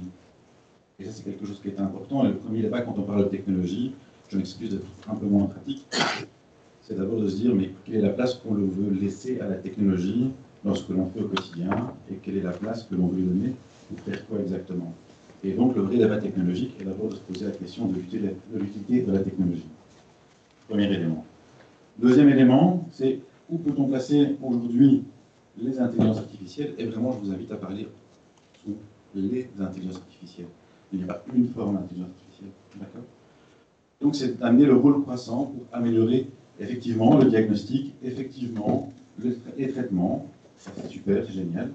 Mais n'oublions pas aussi une chose, c'est les processus hospitaliers, où parfois on peut se dire que certaines tâches n'ont plus aucune valeur humaine ajoutée. Alors, ça peut paraître très dur à dire comme ça, mais sur des processus qui sont répétitifs, qui sont routiniers et qui n'amènent rien de plus, pourquoi ne pas envisager quelque chose qui peut remplacer, qui peut aider, mais de nouveau, pour faire quoi? Alors certains vont dire, ah oui, mais on va gagner un temps considérable et on va supprimer les équivalents temps plein. Si on parlait plutôt de rendre du temps utile au chevet du patient, d'accord? Et si on parlait de vraiment rendre la mission première des soignants, des professionnels de la santé, et quand je parle des professionnels de la santé, c'est l'ensemble des professionnels qui contribuent à la prise en charge du trajet de soins du patient. Un exemple, qu'il encore aujourd'hui, et les personnes produisent des horaires tous les mois. Drage facile, d'accord? C'est un exemple parmi d'autres. D'accord? Alors, je ne vais pas aller sur les autres éléments où Jérémy, la question ont été. Les défis, les considérations que moi je peux porter aujourd'hui par rapport aux IA en santé, hein, il faut faire attention, parce que de temps en temps on se dit, bah, ChatGPT c'est facile, on met un truc et puis c'est parti. Ouais, il faut quand même pas mal de données pour avoir un modèle consistant et qui amène vraiment une plus-value. Exemple, on s'est amusé à l'hôpital de travailler sur un modèle de prédiction d'infection urinaire. Pourquoi? Parce qu'on a un laboratoire, on a énormément de données et on peut entraîner un modèle pour être très très fiable par rapport à ça. Ouais, mais travailler sur l'infection urinaire, ça sert à quoi? Un, à la prévention. Deux, éviter de commencer à donner des antibiotiques à quelqu'un qui en a peut-être pas besoin dans un contexte où on parle de plus en plus d'antibiorésistance. D'accord? Une deuxième chose, c'est la maîtrise et les coûts. Les réelles compétences en gestion de tout ce qui est algorithme, de modèles d'apprentissage, de deep learning et autres, on ne trouve pas à tous les coins de rue, quoi. D'accord? Et donc ça demande aussi vraiment un investissement important, une maîtrise et une mise à jour claire. Et donc des coûts très importants. Encore tout à l'heure, j'avais un fournisseur qui me disait venez chez nous, c'est pas compliqué, vous achetez le logiciel, c'est 100 000 € et la maintenance, c'est 50 000. Pour un logiciel. Pour une chose. C'est cher, hein? Alors, jusqu'au jour où vous avez quelqu'un qui prend le dossier médical d'un patient et qui le met sur ChatGPT, qui dit bon, explique-moi un peu ce que le patient a. Et donc là, vous êtes dans un conflit entre l'éthique et la confidentialité des données. Et donc, en tant que gestionnaire hospitalier, un des éléments importants, c'est de dire attention, c'est bien de parler des intelligences artificielles, mais ne doit-on pas parler d'une charte d'utilisation des intelligences artificielles et comment gérer ça au sein d'une structure hospitalière. Et déjà, là, vous mettez une juriste, une DPO, un directeur général, un informaticien. Dur. Vraiment. Évolution et dérive du modèle, c'est évident. Au lendemain, on a mis des systèmes de détection de reconnaissance faciale. Au lendemain, on s'était mis dans les aéroports. Le surlendemain, il y avait quelqu'un qui vendait des pulls sur Internet pour hacker la reconnaissance. D'accord? Et donc aujourd'hui, vous avez des fausses déclarations d'assurance. Aujourd'hui, vous avez toutes ces choses qui existent. Mais imaginez demain quelles seront les protections qu'on va mettre en place par rapport à ça, par rapport à la sécurité, par rapport à la confidentialité des données, par rapport à cet environnement qui ne cesse de croître. Alors les perspectives, elles sont fabuleuses. Tous les jours, j'ai des personnes qui me proposent de faire de l'IA, bien souvent des charlatans, parce qu'en fait, c'est simplement des algorithmes. Mais les vrais processus d'intelligence artificielle, ils sont très très rares, parce que la plus-value va être très importante. Et donc moi je vous invite, si vous avez le temps, de regarder, comme l'a dit Giovanni, tout ce qui est exosquelette par exemple. Exosquelette avec des algorithmes d'apprentissage qui peuvent soulager dans la prise en charge de certaines lourdeurs, d'autres choses, les prothèses intelligentes. Un des magnifiques exemples, c'est évidemment tout ce qui est diabète. Et alors, de dématérialiser l'hôpital. Demain, une grosse partie de l'hôpital est à domicile, et la majorité de la surveillance se fait à domicile aussi. Et donc, en quoi tout ça va nous permettre d'améliorer les choses? Alors vous direz, c'est pas possible. On a mis en place un système qui, sur base de 4 paramètres, permet de détecter le risque d'altération de l'état du patient. On a automatisé cela. En synthèse, c'est 40% de détection. 40% de détection qui ont fait que le taux d'appel à la réanimation interne à l'hôpital a été diminué de 50%. Donc c'est un pronostic de santé pour le patient qui est majeur. Et pour le reste, j'ai vraiment tendance à dire, parlons technologie, parlons IA, mais n'oublions pas surtout parler humain et éthique responsable, parce qu'au final, ça reste un humain qui introduit une donnée dans un logiciel et qui interprète l'information à un moment donné. Donc la place de l'humain et la présence au patient, et surtout restons humains dans tout ça. Merci à vous.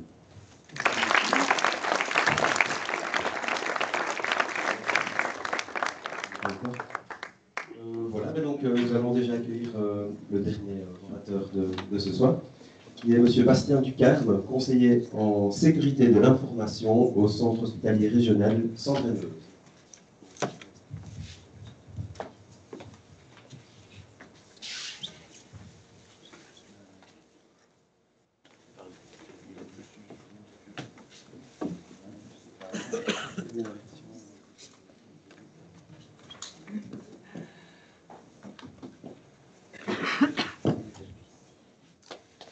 Voilà, bonsoir à toutes et à tous. Donc, Bastien Ducarme, conseiller en sécurité de l'information. Je vais peut-être vite repréciser qu'est-ce que c'est conseiller en sécurité tel que c'est expliqué dans l'arrêté royal. Je vais pas vous citer tout l'arrêté royal, bien entendu. Donc, le Conseil en sécurité doit rendre des avis sur la sécurité, documenter sur la sécurité, contrôler la sécurité et enfin sensibiliser autour de la sécurité.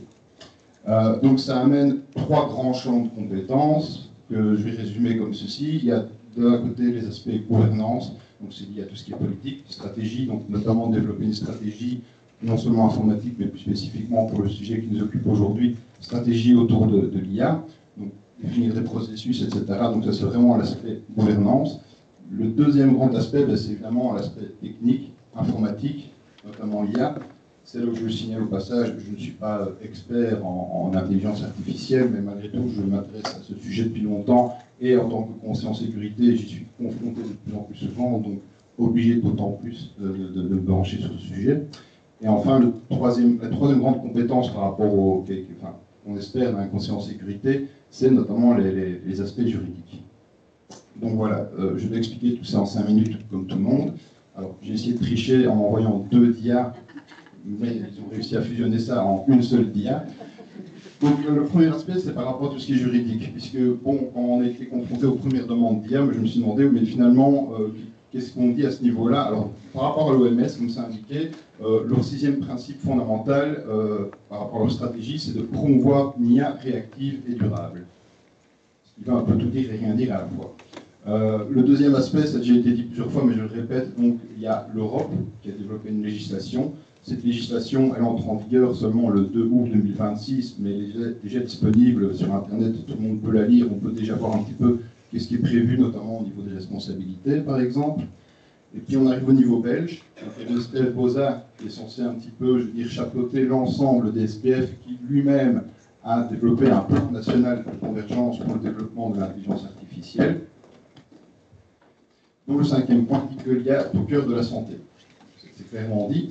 Et puis on en arrive enfin à la Wallonie avec Digital Wallonia, qui lui aussi fait la promotion de l'intelligence artificielle. Donc moi, en tant que conseiller en sécurité, quand je vois ça, ça donne un peu l'impression que tous les voyants sont dans le vert, go, allez-y dans l'IA.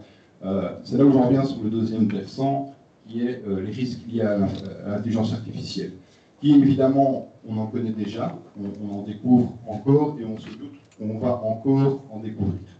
Donc, la classification des risques que je vous propose ici, si jamais elle vient du site sécurité-ia.fr, c'est un site que je vous recommande, donc je répète, si jamais sécurité-ia.fr, j'en profite pour poser la question, je ne sais pas si les slides seront distribués, parce que j'avais mis notamment logiquement les... Oui, j'avais mis les sources, enfin, c'est pour si jamais ça vous intéresse. Donc, voilà. Sur ce site, on propose une division en 3 grandes classifications de risques. Donc il y a les risques d'usage malveillant. Donc ça, c'est les dommages volontaires. C'est là, je vais me permettre de rapidement prendre mes notes, parce que je n'ai pas su l'ajouter sur les slides. Donc pour prendre des exemples un peu plus concrets, parce que risque d'usage malveillant, dommages volontaires, ça va un peu tout dire et rien dire. On pense notamment aux cyberattaques où on utilise l'intelligence artificielle de manière un peu plus concrète encore. Vous avez sans doute entendu parler des deepfakes, donc des IA qui arrivent à imiter des voix, des IA qui arrivent à imiter des visages, et donc ça c'est des choses qui sont déjà utilisées, et donc ça c'est vraiment quand il y a un usage malveillant de l'intelligence artificielle. Le deuxième grand risque qu'on constate déjà, c'est ce qu'on appelle les risques de désalignement. Donc en fait, les IA sont supervisées, on leur demande de respecter toute une série de règles. Donc par exemple, si vous demandez à ChatGPT, tiens, comment est-ce que je peux faire, je ne sais pas, imaginons le meurtre parfait, logiquement, il n'est pas censé vous répondre, il a été drillé pour ça. Malheureusement, les IA ne savent pas anticiper exactement tout ce qu'elles sont capables de faire. Et donc, elles développent notamment ce qu'on appelle des tromperies stratégiques, c'est-à-dire que, alors qu'on leur a donné des règles bien claires, elles arrivent à trouver des règles auxquelles on n'a pas pensé, et les exploitent pour arriver à leur fin. Et donc ça, c'est quelque chose qui est évidemment très difficile à anticiper. Il y a aussi ce qu'on appelle la flagornerie. Donc c'est le fait qu'une IA va chercher à vous flatter, elle va chercher à vous trouver une réponse. J'avais vu l'exemple avec le ChatGPT quand il venait de sortir. On lui demandait un petit peu c'est quoi la différence entre un œuf de poule et un œuf de vache. Et il vous répondait évidemment, il vous trouvait une réponse. Or, je pense que vous le savez tous, la vache ne pond pas d'œuf. Donc elle vous trouve une réponse alors qu'en fait il n'y en a pas. Donc dans le cadre médical, on peut imaginer qu'elle pose un diagnostic là où il n'y en a peut-être pas. Enfin, on arrive au troisième risque qui est sans doute le plus difficile à anticiper, c'est ce qu'on appelle les risques systémiques, qu'on peut assimiler un peu à des effets de bord en informatique. Et là, dans les risques systématiques, il y en a certains qu'on connaît déjà, il y a notamment ce qu'on appelle la perpétuation des biais. Moi, la première fois que j'ai entendu ça, c'était par exemple chez Amazon. Ils avaient entraîné une IA pour pouvoir engager du personnel, et on s'est rendu compte que l'IA reproduisait le comportement des recruteurs de chez Amazon, à savoir que par exemple, il y a moins de personnes d'origine étrangère, type africain par exemple, qui étaient engagées, parce que les recruteurs avaient toujours fait ça. Et donc, systématiquement, l'IA écartait ce genre de profil. Donc ça, c'est un des risques systémiques qui existent. On pense aussi à d'autres risques systémiques, comme par exemple les problèmes de chômage. Le fait que l'IA se généralise, qu'il y ait de moins en moins d'emplois, et également aussi les risques au niveau de la santé mentale. Voilà. Alors je terminerai par quelques petites réflexions philosophiques. Il y a notamment une réflexion d'un philosophe suédois, Nick Bostrom, qui appelle ce qu'on appelle l'Universal Paperclips. Donc en fait, c'est une expérience de pensée qu'il a imaginée où on demande à une IA d'essayer de produire un maximum de trombones. Ce qui en soi peut paraître totalement anodin. Alors je vous passe tous les détails, mais au bout d'un moment, l'IA, avançant d'approche en approche, se dit tiens, finalement, au bout d'un moment, si j'extrais le sang des humains, je vais pouvoir récupérer du fer et je vais pouvoir faire encore plus de trombones. Sachant qu'à la base, on lui a demandé de faire un maximum de trombones, elle ne se pose pas de questions et elle ne se rend pas compte que peu à peu, elle va détruire l'humanité. Donc, cette expérience de Nick Bostrom, elle incarne vraiment, je pense, le plus grand risque que n'importe quel être humain envisage par rapport à l'intelligence artificielle, c'est le fait qu'à un moment, elle puisse détruire l'humanité. Je terminerai enfin par une dernière réflexion philosophique, là, qui est un peu plus ancienne, c'est par rapport à Montesquieu. J'ai vu, je ne sais pas, un autre philosophe, mais je me suis dit que Montesquieu était sans doute peut-être celui qui vous parlerait le plus. C'est celui qui a parlé de l'esprit des lois. Et l'idée globale, c'est que, voilà, il faut toujours adapter la législation en fonction de la culture de notre société qui évolue sans cesse. D'où la nécessité vraiment d'intégrer la législation au niveau de l'IA, qu'elle doit vraiment au mieux anticiper les risques à venir.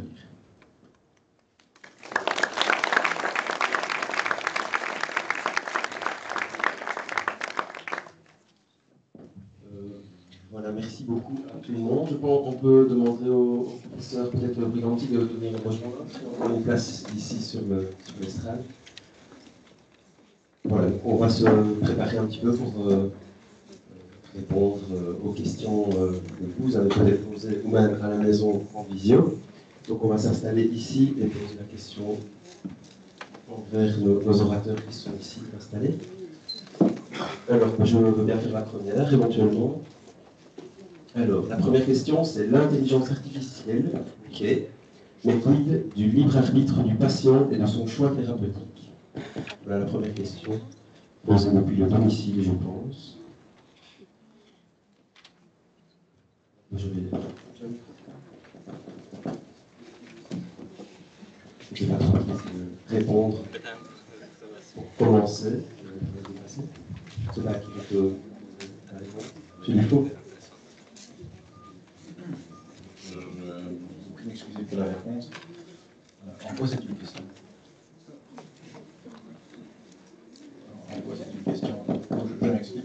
Si on commence déjà à présupposer que l'intelligence artificielle ou les programmes d'intelligence artificielle peuvent supprimer le libre arbitre, alors qu'on sait que les intelligences artificielles n'ont pas de notion de sens commun, je pense qu'on pose le problème à l'envers, en fait. Donc je pense que la vraie réflexion doit se dire comment un outil comme, et donc vraiment considéré comme un outil, et comment un outil comme l'intelligence artificielle peut contribuer à améliorer l'intelligence. Mais on ne peut en aucun cas se substituer, excuse pour le mot, en aucun cas cet outil ne peut remplacer le libre arbitre. Il y a vraiment la capacité de chacun de conserver un esprit critique. Enfin, de grâce, nous considérons les intelligences artificielles, les algorithmes, comme des outils au service d'eux et pas à la place d'eux en termes de savoir. C'est quelque chose qui est très important.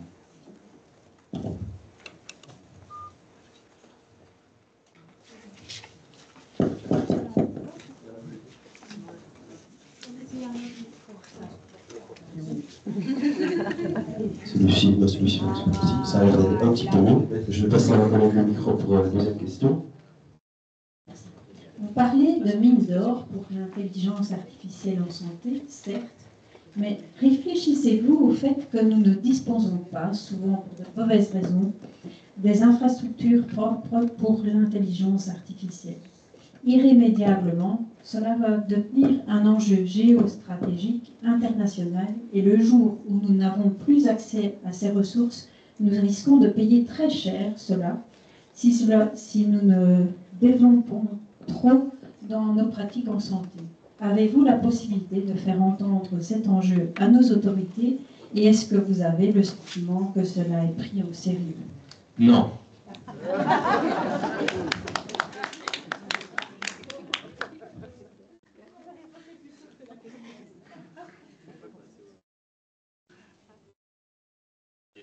Je ne sais pas qui peut répondre. Si le micro, c'était OK. La réponse est finie. C'est ce micro-là qui n'avait pas. Je pense que celui-ci va bien. Donc on va voir. OK, on peut faire la suivante. Alors, question suivante. Pensez-vous que l'intelligence artificielle permettra de mieux préparer notre système de soins de santé à une prochaine pandémie? Voilà, je vous laisse.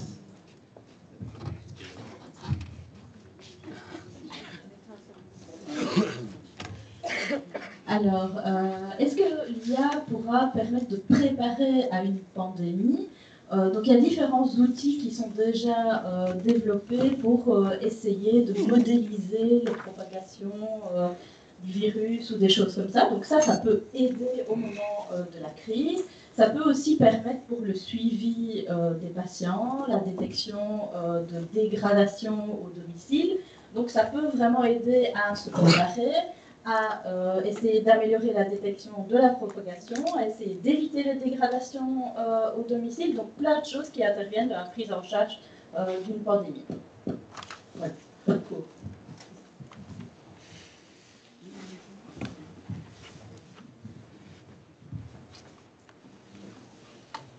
Quel impact l'intelligence artificielle pourrait-elle avoir sur le global des soins de santé? Peut-on s'attendre à une baisse des coûts grâce à son utilisation?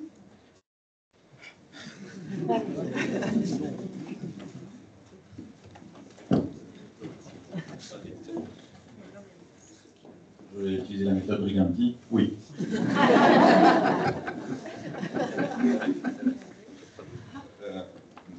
Je pense que c'est une évidence, mais il y a un élément qui est très important, c'est de poser la vraie question de à quoi pourraient servir les économies sur le système de santé. D'accord. Alors, c'est assez amusant et de nouveau, je ne souhaite choquer personne dans ce que je vais dire. Tout le monde râle par rapport à des délais de consultation à obtenir. On sait qu'en Belgique, nous sommes très mauvais en termes de prévention. Pas moi qui le dis, hein, c'est toutes les études internationales et autres, nous sommes très très mauvais. Mais si la prévention passe par la technologie, alors est-ce qu'on est prêt à investir dans la prévention? D'accord. Ça, c'est la réalité dans laquelle on se trouve. Je pense qu'aujourd'hui, le débat est d'arriver à alléger la charge qui pèse, ou la pression qui pèse sur le système de santé, pour vraiment garder une spécialité et vraiment une prise en charge hyper spécialisée dans la prise en charge des patients, et vraiment permettre, quand je dis les patients, je pourrais élargir un peu, mais c'est le fait de se dire comment peut-on, au travers d'outils aidés ou soutenus par des algorithmes d'intelligence artificielle ou autres, aider à une meilleure santé populationnelle. Mon voisin de droite a expliqué que dans le schéma, les 5 axes, la santé populationnelle est quelque chose de très important.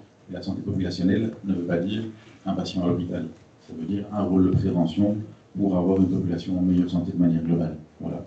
Les exemples qui ont été cités ici sont magnifiques, mais de nouveau, c'est intégré dans une réflexion plus large et dans un cadre éthique qui est plus important.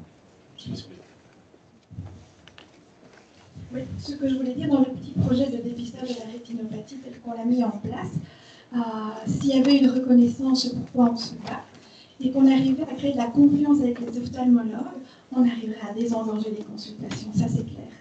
Maintenant, on a entendu des phrases, tu ne vas quand même pas scier la branche de l'arbre sur laquelle tu es assise.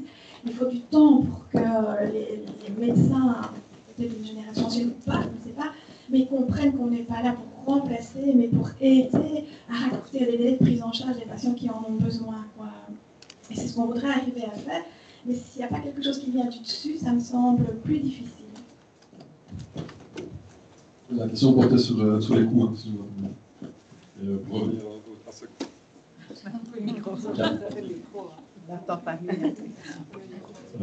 ça va maintenant, pour revenir à un cas pratique, si l'intelligence artificielle a diminué par 2 voire par 3 le coût initial du dépistage, on fonctionnait 100 avant, et le fait de l'intégrer a diminué par 2 ou par 3 le coût de cette action. Je peux également rajouter par rapport au coût. On sait que les hospitalisations répétées, ça a un coût pour le système de soins de santé. Il y a des initiatives qui visent à identifier, grâce à l'intelligence artificielle, les patients complexes, donc qui ont des besoins spécifiques, qui soient psychosociaux, et qui peuvent être mis en place au domicile avec des patients qui seront mieux suivis, mieux pris en compte dans leurs besoins spécifiques. Et donc, on va éviter les réhospitalisations, les retours fréquents vers les services d'urgence, et donc diminuer les coûts, tout en améliorant également leur santé globale. Ok, merci beaucoup. Je ne sais pas si quelqu'un peut encore ajouter, Philippe, peut-être. Moi, je ne sais pas si ça va diminuer le coût, ou les augmenter, ou rester inchangé très clairement. De base, je dirais quand même que malgré tout, mettre en place des intelligences artificielles, c'est un coût supplémentaire. Je le rapporte même au niveau de l'informatique. Intégrer l'informatique au niveau des hôpitaux, ça a amené un coût supplémentaire. Maintenant, ça permet quand même de décharger les équipes. Donc, malgré tout, on peut quand même se dire qu'il y a une réduction de coûts. En fait, je vais faire une comparaison qui en soit peut-être un peu débile, hein, mais quand on voit la consommation énergétique par rapport au pétrole, au gaz, etc., on s'est rendu compte que finalement, à chaque fois qu'on découvre une nouvelle forme d'énergie, les autres formes d'énergie continuent à augmenter. Et donc, je pense qu'on met plus de coûts pour l'informatique, on va en mettre plus pour l'intelligence artificielle, mais du coup, ça réduit quand même la charge de travail, mais malgré tout, on va la préserver parce que on aura tellement de choses à faire au niveau hospitalier que je pense que malgré tout, les coûts vont continuer à augmenter. Monsieur Dufault veut réagir peut-être encore une fois. Désolé, il y a des sujets comme ça. Je pense par contre qu'il est important. Tout à l'heure on dit c'était la barbe. Voilà. Je pense qu'il y a un élément qui est important aussi à prendre en considération. À l'heure où on parle de durabilité, d'éco-responsabilité et autres, attention que tout ce qui touche à l'informatique a un impact écologique majeur aussi. Et donc attention quand on dit les coûts, on peut très bien diminuer à un endroit, mais majorer à un autre. C'est quelque chose à ne pas perdre de vue aussi, quoi. Okay. Merci beaucoup. Je vais encore prendre une question ici. Comment l'IA peut-elle aider à réduire les inégalités en matière de soins de santé, surtout dans les régions où les hôpitaux sont sous-équipés, et plus encore dans les cas de pénurie, comme on le voit dans la majorité des hôpitaux? Ça, c'est quelque chose qui est très important. J'étais dans un hôpital la semaine dernière et bêtement arrive un monsieur en situation de précarité et on le voit tout de suite. Et il y avait à côté de la borne où il faut juste pousser sur le bon bouton pour savoir si c'est consultation en urgence, un bénévole de la Croix-Rouge qui était là pour l'aider et l'aiguiller. Je ne sais pas comment fonctionnent les urgences, mais j'imagine que si ce patient avait dû pré-remplir sur un smartphone ou autre chose, c'est de santé, il en était incapable.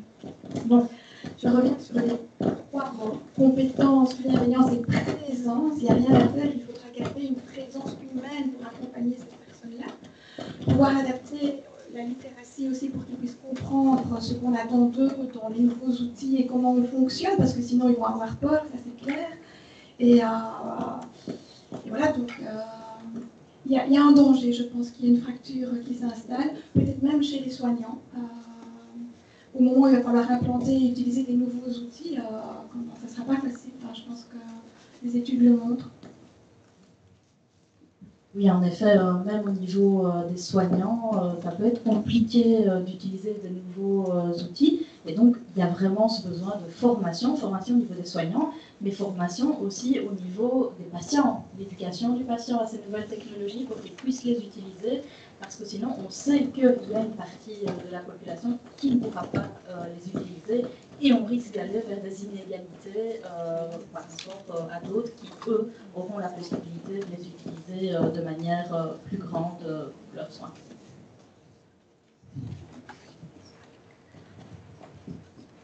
Donc, vous réagir à cette question-là ou... Désolé pour le micro.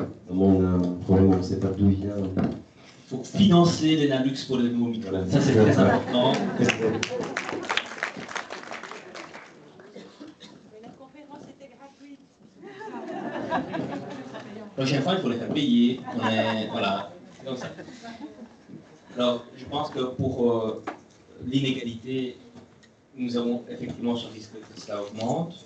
En même temps, plus les systèmes vont devenir faciles, plus ils seront faciles d'utilisation, donc plus la facture numérique sera moins important lorsqu'elle aura un impact sur le patient. Il faut contrebalancer cela avec les risques de sécurité de l'information, donc les choses commencent à devenir complexes. Mais avec l'information et je pense une éducation citoyenne plus généralisée au numérique, avec des actions plus ciblées pour réduire la facture numérique, on peut y arriver. Dans le volet médical, la Belgique elle est le seul pays dans l'OCDE où l'opinion des médecins vis-à-vis du numérique en médecine est favorable. Mais ça ne sort pas comme ça. Ça fait 10 ans qu'on met une mission pour éduquer les soignants. Quand je suis là chez vous ce soir, c'est ma 5e conférence cette semaine. On est jeudi. Et ce travail-là, on le fait toutes les semaines avec des confrères, des consoeurs, et on perpétue ça avec des formations universitaires, des formations continues qui accueillent tous les soignants. Et c'est, je pense, là la clé. C'est que si on forme des soignants, les soignants vont à leur tour former les citoyens qui vont être dans leur cabinet et dans les institutions hospitalières. Et c'est comme ça que l'effet de levier va se présenter. Qui plus est, les institutions, et voilà, Saint-Luc Bouge est un exemple juste à côté de moi, les institutions prennent en charge le numérique comme une mission institutionnelle qui vont porter en avant. Et en prenant cela comme mission institutionnelle, les patients qui vont se faire soigner dans ces hôpitaux-là vont être plus facilement attirés vers le numérique. Et cette mission de sensibilisation citoyenne va aussi s'opérer dans les hôpitaux. Donc je ne pense pas non plus que la formation du citoyen va se faire forcément à l'école. Il va parfois se faire sur le tas quand le citoyen aura besoin d'être soigné. C'est aussi là l'occasion de former au digital et au numérique. Et les hôpitaux, malheureusement, mais peut-être aussi heureusement, vont endosser aussi cette fonction. Le soignant va aussi endosser cette fonction, en plus de toutes les autres qu'il a déjà. Ok. Personne ne... On amène un nouveau micro, on va essayer. Alors on va parler un petit peu d'éthique ici. On a une question. Quels sont les défis éthiques et réglementaires que pose l'utilisation de l'IA en santé, notamment en matière de protection des données patients?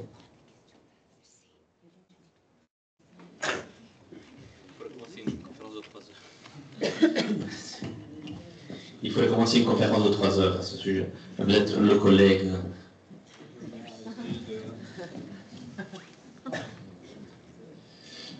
Je vais bien essayer de décider mon conseil un peu tout ça. Par rapport à la protection des données, en tout cas, nous, à l'hôpital, ce qu'on a déjà, c'est le fait qu'il faut collationner une quantité de données et donc rapidement, elles peuvent se retrouver sur Internet, sur le cloud. Alors évidemment, on veille à ce que tout ça se fasse de manière sécurisée. Donc ça, c'est déjà un premier aspect. Et puis, ça rejoint aussi ce que j'ai dit avant, c'est-à-dire que les risques de sécurité, il y a également ceux qu'on ne sait pas encore anticiper pour l'instant. Voilà,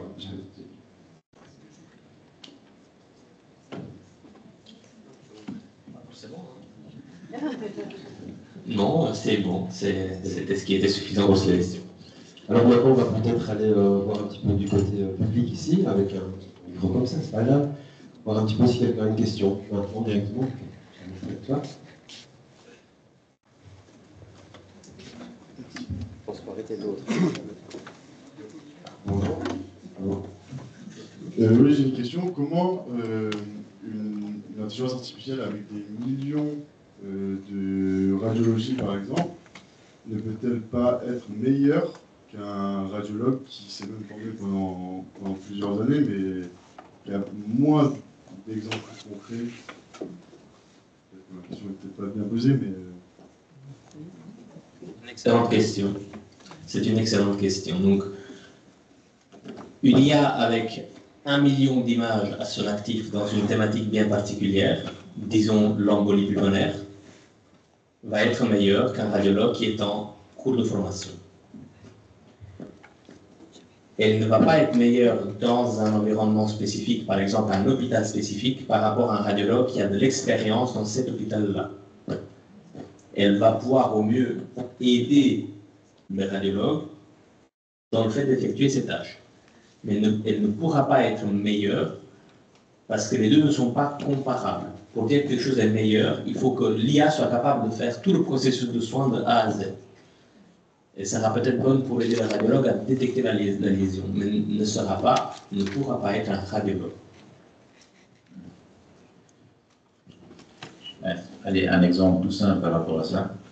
Allez sur Google voilà, et vous tapez recherche entre différence entre un chihuahua et un affine, ou entre un charpé et un essuie. Et vous allez voir à quel point les modèles sont entraînés. Alors on pourrait se dire, mais comment on peut confondre un chihuahua et un muffin? Je vous invite à aller voir sur Google. Mais ça, même moi, je ne sais pas faire. On sait que tu aimes bien les grands chiens. Juste une question, est-ce que vous préférez l'aigu ou le mauvais micro?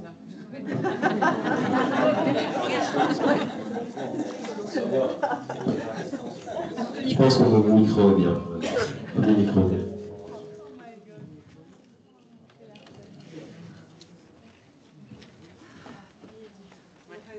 Bonsoir. Moi j'ai une question. Merci pour la présentation. Ma question est de savoir comment assurer la transparence et l'interprétabilité des décisions prises par les algorithmes d'IA dans des domaines aussi critiques que des diagnostics médicaux. Est-ce que doit-on faire confiance sans prendre de recul enfin, je crois que j'ai eu un peu de réponse dans la précédente question. Merci. Merci. Merci. En fait, la loi sur l'IA dit clairement que toujours le médecin est derrière la décision finale de la machine. Mais même avant ça, l'ordre des médecins nous avait déjà prévenu il y a bien des années. C'est toujours le médecin qui reste responsable du choix de la décision qui est faite avec une IA. La pratique ne change pas. C'est un outil qu'on utilise, qu'on décide d'utiliser. Les hôpitaux qui vont devoir le faire vont devoir aussi se conformer avec toute une série de critères et de procédures à mettre en place. Mais le médecin qui utilise l'IA est responsable de la décision qu'il fait avec ou sans l'IA. Avec l'IA en l'écoutant, avec l'IA en l'ignorant, sans IA. Toujours le médecin qui est responsable. Il est fondamental, et ça, ça va devenir un critère de base, et dans quelle mesure ça ne doit pas devenir un critère d'agrément dans les structures de soins, et c'est d'avoir une charte éthique interne qui définit comment les acteurs d'une structure agissent avec les différentes formes d'intelligence artificielle. Ça n'a l'air de rien, mais simplement repréciser le processus humain-machine-humain, fondamental, parce que on doit replacer cela comme un outil de nouveau. C'est la stratégie à garder, et de ne pas tomber dans quelque chose qui est une confiance aveugle. Tout à l'heure a été abordée la question des biais. En fait, aujourd'hui, si vous prenez les modèles de type ChatGPT, Claude, Gemini et autres, sont de plus en plus teintés par l'historique. Et donc, c'est amusant quand vous faites des requêtes et vous disent je réfléchis. Non, ils ne réfléchissent pas. C'est juste des mathématiques. C'est qu'ils font juste, ils vont chercher des éléments de co-occurrence dans ce qu'ils ont déjà connu, et donc ils vont à un moment donné amener des biais sur c'est à ça qu'on pense. Mais en fait, ils vont complètement occulter ces 30% de l'autre réalité. Et ça, c'est quelque chose qui est très important. Et si vous regardez bien aujourd'hui tout ce qui est décrit et écrit à travers ce processus d'intelligence artificielle ou d'apprentissage profond, vous remarquez de plus en plus quelqu'un qui utilise l'intelligence artificielle pour écrire le texte versus quelqu'un qui garde la plume, quelqu'un qui fait confiance aveugle, quelqu'un qui retravaille. Parce que, tout à l'heure ça a été dit, l'IA a une tendance à mettre en avant celui qui l'a interpellé ou autre. Donc vraiment, la compétence majeure à développer dans les années à venir, au-delà d'un cadre éthique, c'est l'esprit critique. Et c'est conserver l'esprit critique.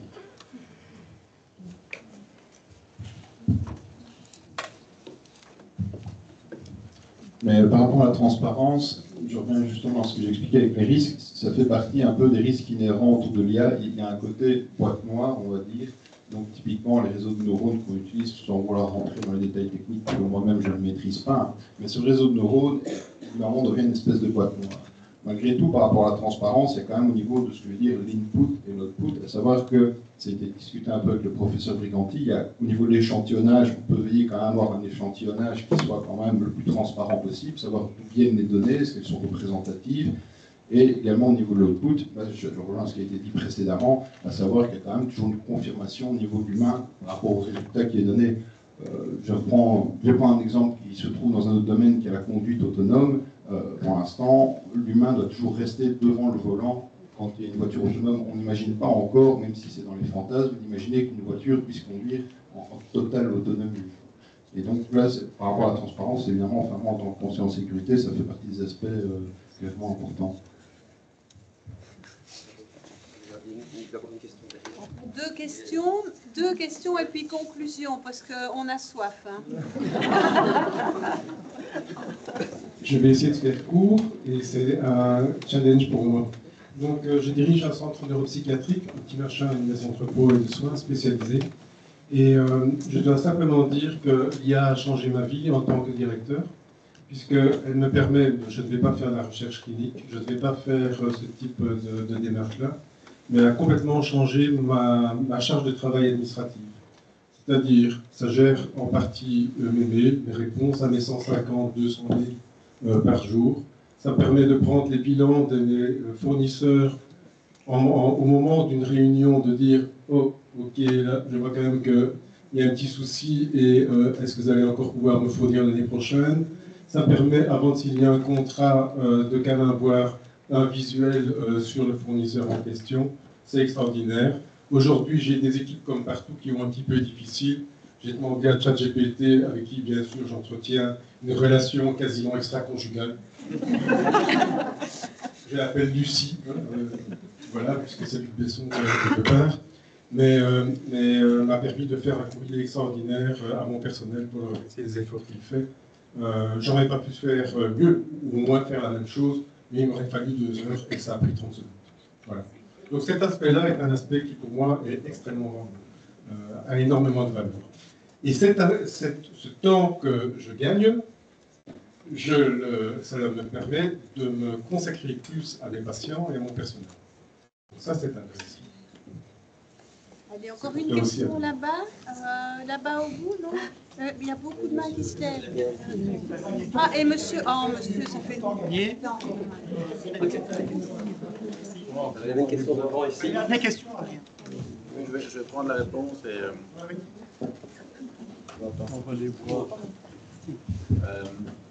allez, dans ma pratique, je ne sais plus me passer des algorithmes d'intelligence artificielle. Je ne vais pas mentir. Aujourd'hui, je suis en réunion, j'active mon petit robot qui se met dans la réunion, qui capte le son, qui me fait mon résumé, qui me fait ma to-do list à la fin. Voilà, j'ai gagné 1h30 facilement. Et si tout ne se trouve pas bien, que les actions sont claires, je passe en vue et j'envoie ça à l'assistant de direction. Mais ça, c'est par exemple un des éléments. Ce n'est pas pour autant que je vais supprimer l'assistant de direction. Par contre, l'assistant de direction va changer dans son rôle et dans l'apport où elle va m'aider. Et donc, c'est ça qui est important, c'est de se dire, OK, qu'est-ce qu'on cherche et qu'est-ce qu'on veut faire. Et la question est pertinente. Demain, s'il y a moins de patients qui vont en soins intensifs parce qu'on a su mettre un algorithme en place qui permet d'améliorer la prise en charge, entre guillemets, préventive, on a gagné aussi en termes de charge. Si on arrive demain, là je pense qu'il y a encore un peu de travail, à faciliter dans les processus de prise en charge dans le cas des dossiers patients informatisés, à vraiment rendre du temps utile aux professionnels de la santé, là on a gagné un enjeu, mais c'est un aspect, il faut voir aussi ce qu'on peut gagner en termes de qualité. Aujourd'hui, il y a pas mal de choses. Un élément sur lequel je travaille beaucoup actuellement, c'est avec un service bien particulier, c'est comment diminuer la charge administrative liée à la gestion des horaires et à la gestion des rappels. Et aujourd'hui, vous avez des sociétés comme Rombio, par exemple, dont le job c'est de travailler dans l'incertitude, et donc on change les paramètres et les choses se qualifient automatiquement. Voilà, mais ça, demain, si on sait l'étendre dans tout l'hôpital parce que ça fait cette preuve, parce que la gestion des horaires, on n'en voulait pas non plus dans ce que je veux dire, mais si je mets tout à fait sur du processus, on a des années d'horaires qui peuvent être connues aujourd'hui avec des résultats. On sait entraîner des modèles par rapport à ça, et on peut vraiment soulager avec des matrices déjà réalisées.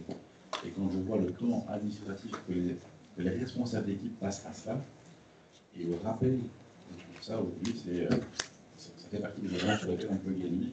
Et l'enjeu ne sera pas de dire ah, mais grâce à ça, on a gagné un mi-temps de chef, c'est chouette. Non, grâce à ça, on a du temps qui peut être récupéré pour mieux accompagner les équipes et mieux travailler dans cette relation-là. Ça, c'est quelque chose. Mais les exemples, il y en a beaucoup. Et comme l'a dit Giovanni, s'il veut parler des applications aujourd'hui qui aident, on peut passer la soirée. Mais c'est toujours de dire le temps récupéré doit être un temps noble qui doit servir à la mission première de l'hôpital.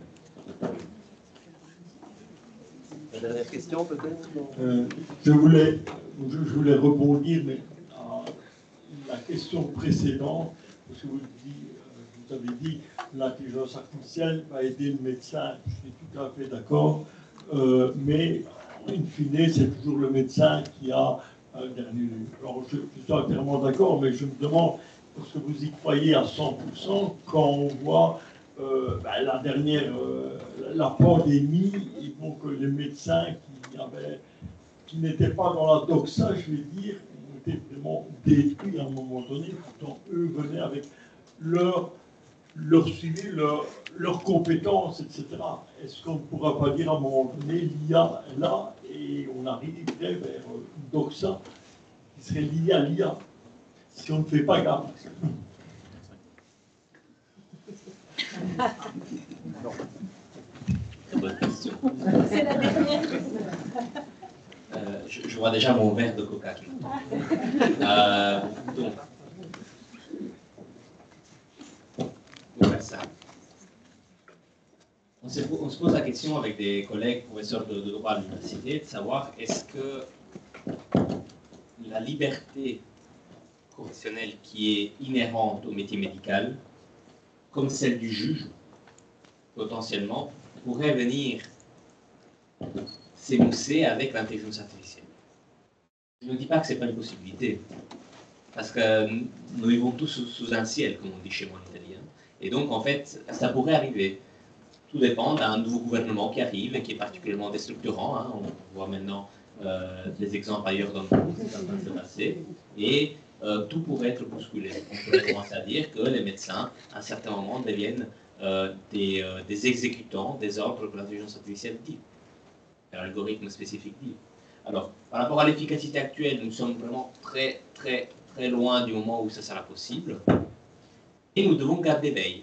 Et nous devons rester attentifs et se dire qu'actuellement, le cadre qui nous est proposé d'un point de vue légal nous convient et correspondant avec les valeurs européennes de pratique de la médecine et des soins de santé. Et donc, nous devons juste rester attentifs.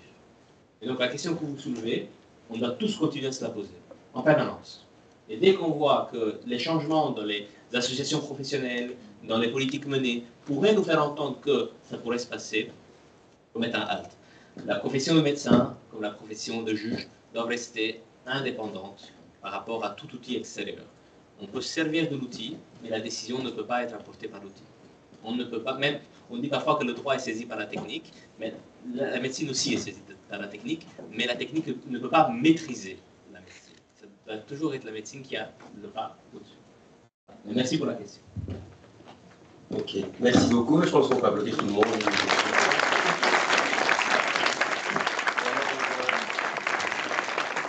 Nous allons conclure donc avec M. Didier Stukens, ici qui arrive, coordinateur PEH, plan d'urgence hospitalier et alumni. Merci. D'abord, je me suis fait avoir. Comment faire la conclusion après des personnes pareilles? Alors, première chose que j'ai fait tout à l'heure, j'ai demandé à l'intelligence artificielle, dis-moi comment on conclut une séance sur l'intelligence artificielle. Alors, elle m'a dit, tu résumes les points, tu mentionnes ce que chacun a apporté, tu encourages à documenter, tu les remercies, tu leur proposes la conférence suivante, tu les invites à aller voir, tu leur demandes de fournir un avis et tu téléphones à Florence Nightingale. Alors, quand j'ai fait ça, je me suis rendu compte en fait qu'on n'a rien inventé, que nous sommes déjà très loin dans ce processus. Le monde soignant n'est absolument pas en retard, je suis désolé. Je reviens à Florence, puisque c'est quand même elle qui a vécu ici, qui nous a beaucoup initiés dans ce qu'on fait ici. J'ai été impressionné par le premier mot que j'ai écrit qui était caca. J'ai dit après comment je vais le replacer dans le problème. Alors, elle n'avait pas de QR code, la pauvre Florence. Mais quand on regarde tout ce qu'elle a fait, elle connaissait les collaborateurs Cassandre, Jurumonji, Midas, Babylone, Mani, les collaborateurs de notre médecin ici. Elle a eu énormément d'empathie. Elle ne connaissait pas l'intelligence artificielle, mais elle a énormément d'intelligence. Et finalement, elle a trouvé son apogée dans la guerre de Crimée en 1854. Donc, voyons, on n'est pas tellement loin finalement. Elle a défendu la santé face à l'inconnu. L'inconnu qui était quoi? À cette époque-là, c'était la guerre. La médecine militaire, la réticence des militaires qui voyaient très mal venir une infirmière dans ce bazar-là. On a évoqué tantôt la place de l'infirmière dans la délégation par rapport aux médecins. Elle n'a jamais pris la place des médecins, mais elle a développé toute une série de choses. Elle a généré notamment des outils. Elle a fait de la statistique. À l'époque, c'était assez innovant. Elle a participé à la formation du personnel. Elle a validé les pratiques. Bon, ben, tout ça, on l'a dit tantôt. Hein. Elle a développé son côté personnel, évidemment, et son épanouissement, même si c'était difficile. Avoir besoin du patient, ben, elle en a eu besoin, parce que s'il n'avait pas les militaires blessés, auxquels elle apportait quelque chose, mais eux lui rendaient énormément de choses, parce qu'elle s'est même occupée du courrier, des lettres aux familles des patients. Elle a dépisté des risques, elle n'a pas posé de diagnostic, on l'a dit tantôt. Elle a contribué à améliorer le bien-être des soignants, on est bien d'accord. Elle a probablement diminué les coûts pour l'armée en question dans les processus de soins. Grâce à elle, on n'a jamais supprimé les soignants. Hein. D'ailleurs, la preuve, il y en a eu de plus en plus. Ça a été le développement, le passage, je vais dire, de la garde malade, un petit peu pas très intelligente à l'époque, vers les infirmières et tout le processus qu'il y a aujourd'hui et qu'on continue à développer. Donc finalement, on n'a jamais supprimé les soignants, même quand tout ça s'est développé très très fort. Elle avait peut-être mal au dos, elle n'a plus d'exosquelette, c'est peut-être dommage. Et si elle avait des prothèses intelligentes pour les amputer, que la prothèse serait dit, ça manque d'huile, ça a peut-être été utile. Alors bon, mais bon, aujourd'hui, ben, elle n'a pas été cyberattaquée, elle a utilisé la tromperie stratégique, j'ai bien aimé ce mot tout à l'heure, par rapport aux autorités, parce qu'au départ, ils ne voulaient pas qu'elle y aille. Hein. Qu'est-ce que cette femme et toutes ces 38 infirmières, plus ou moins soignantes, allaient faire dans la guerre de Crimée, là-bas au fin fond de la Turquie, c'était très mal vu. Elle n'a pas été prise au sérieux du tout par les autorités. Est-ce que l'IA est prise au sérieux par les autorités? Vous l'avez évoqué tantôt. Bon, donc en même temps. Mais si avec l'arrivée de Trump, ça va changer, vous allez voir. C'est quasiment certain. L'humanité, l'évaluation du danger, l'amour du métier, l'amour du patient, ben, elle l'a développé. Donc, que dire de plus? Tout ça existe déjà depuis très longtemps, et finalement, qu'est-ce qu'on invente en plus? Quelques outils informatiques, quelques claviers qui marchent quand ils veulent bien. Le travail avec Bastien partage le bureau, il est en train de nous contaminer avec ça, c'est pas possible. Ben voilà, et que dire de plus? Ben, merci d'être venu. Normalement, il y a à boire. Cécile est en hypothermie, depuis un petit temps. Est-ce que je repasse la parole et je remercie évidemment les organisateurs, je remercie à tous d'être venus, puisqu'on me demande de tenir cette conclusion-là. Je pense que c'est une belle journée, on pourra tout envisager une autre thématique dans le prolongement un jour ou l'autre. Et il reste 42 jours ouvrables de travail, donc dépêchez-vous. Merci à vous.